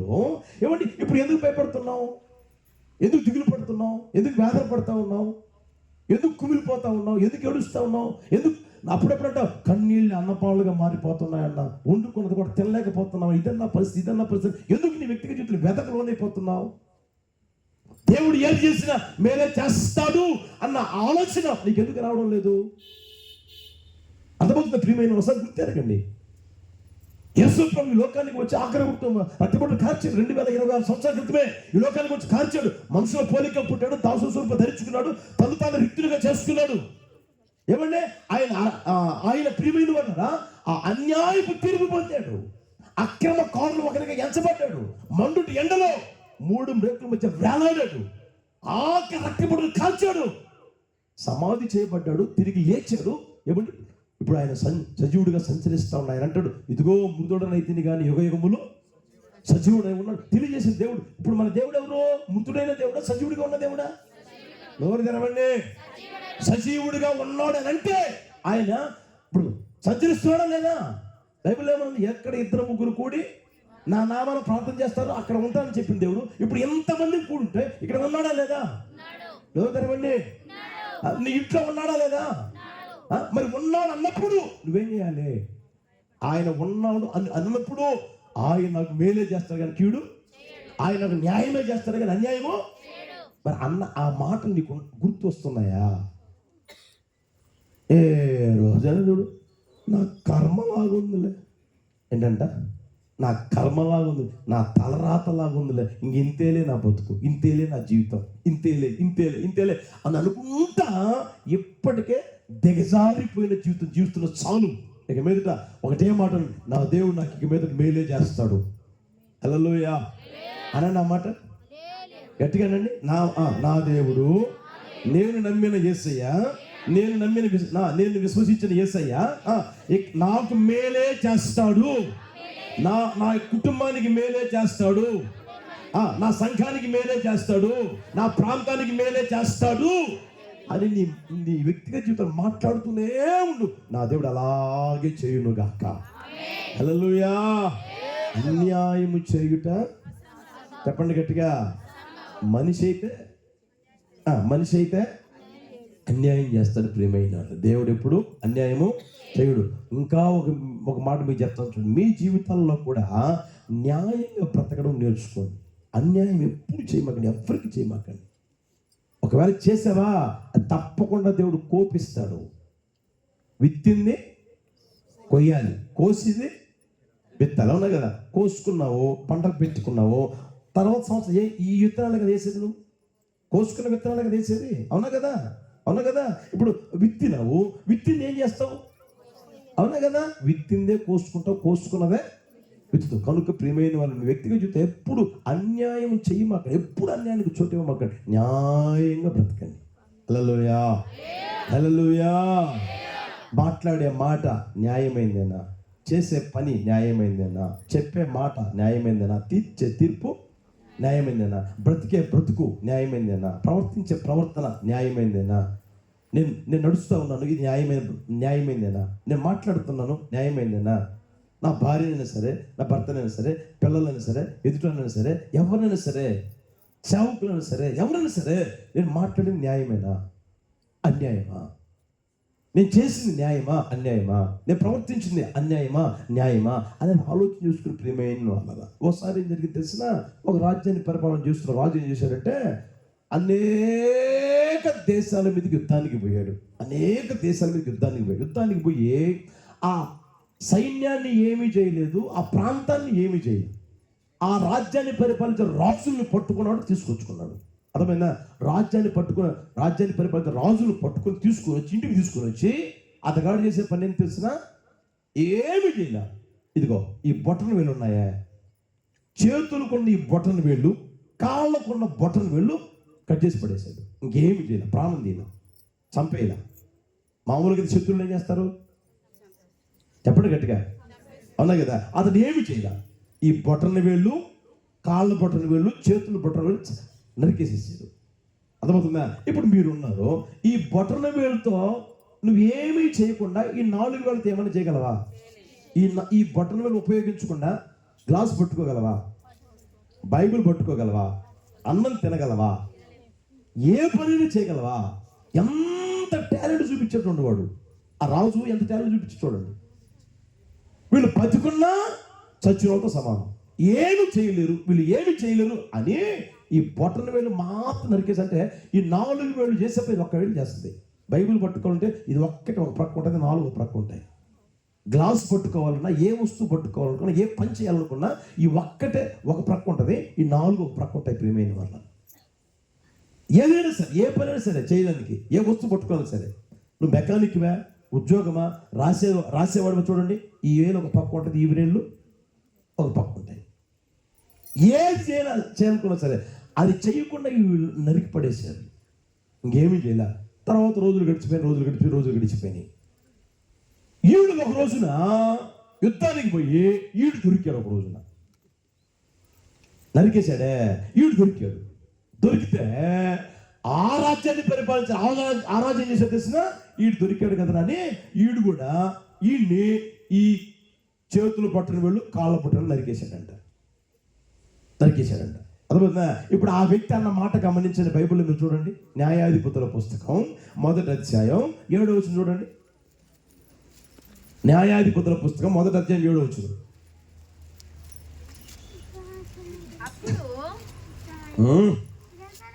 చదువమ్మా. అప్పుడు అదోని బెజకు తమ కాళ్ళు చేతుల బొటన వ్రేలు కోయబడిన 70 మంది రాజులు నా భోజనపు బల్ల క్రింద మొక్కలు ఏరుచుండిరి.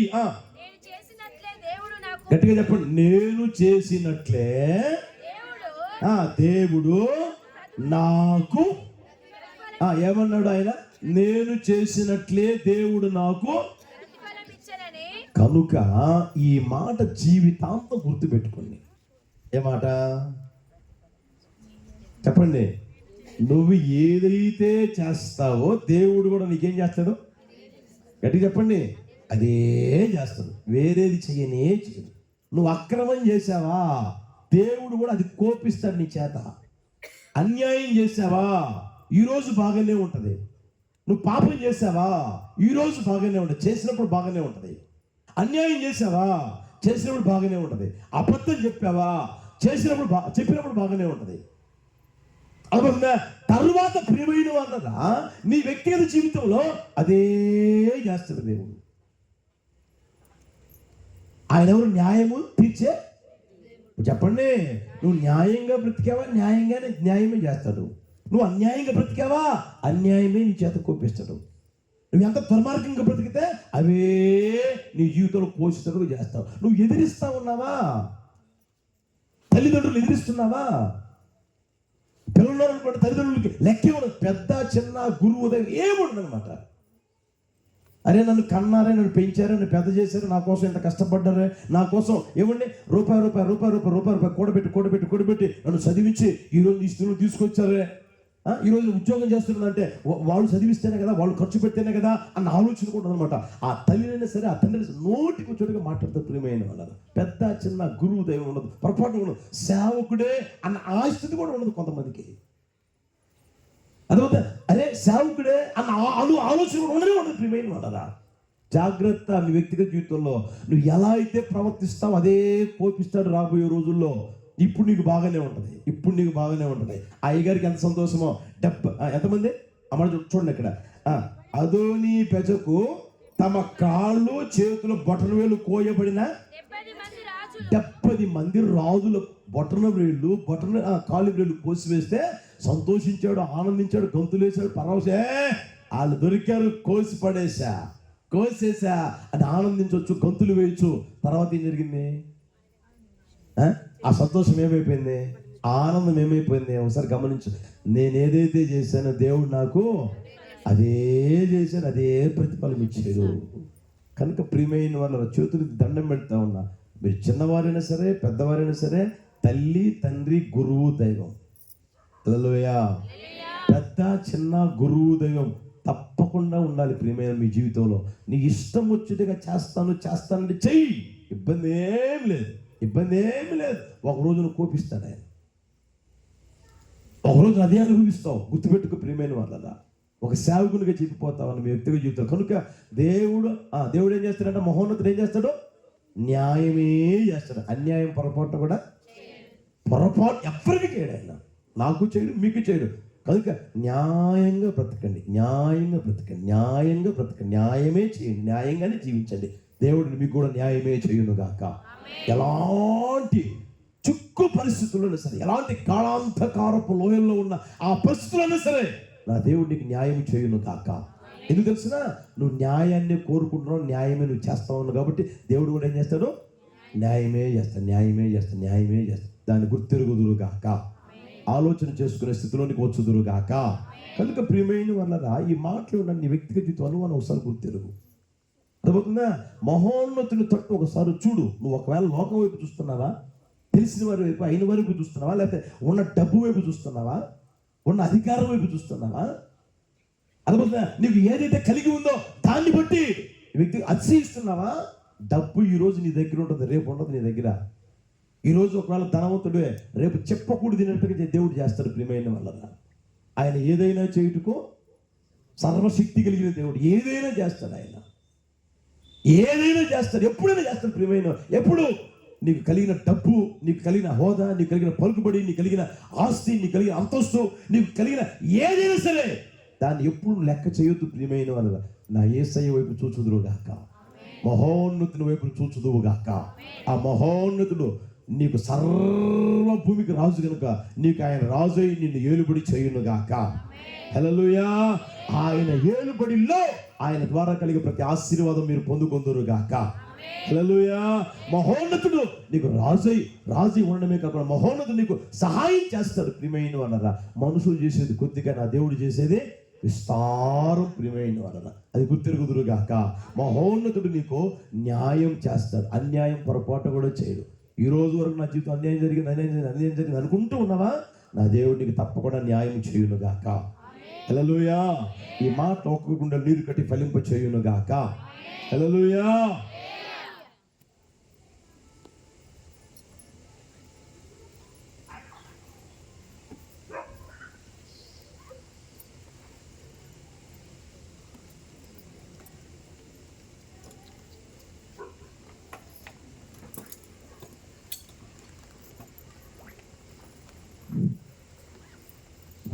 దేవునికి స్తోత్రములు.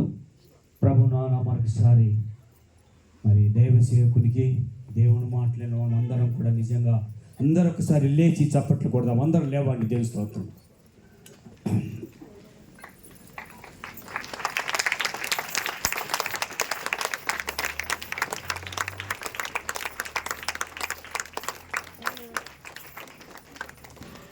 దేవునికి స్తోత్రములు. మొదటి సంఘముగా మరి వచ్చినటువంటి విశ్వాసులు దైవ సేవకులందరి తరఫున అయ్యా ప్రభువున మీకు వందనాలు, నిండు వందనాలు. దేవుడు మిమ్మల్ని, మీ సేవను దేవుడు ఆశీర్వదించి బలంగా వాడుకొనుగాక. దేవుని స్తోత్రం. అలాగే బిడ్డలారా, దేవుని సన్నిధిలో దేవుని వాక్యమైన మనం అందరం కూడా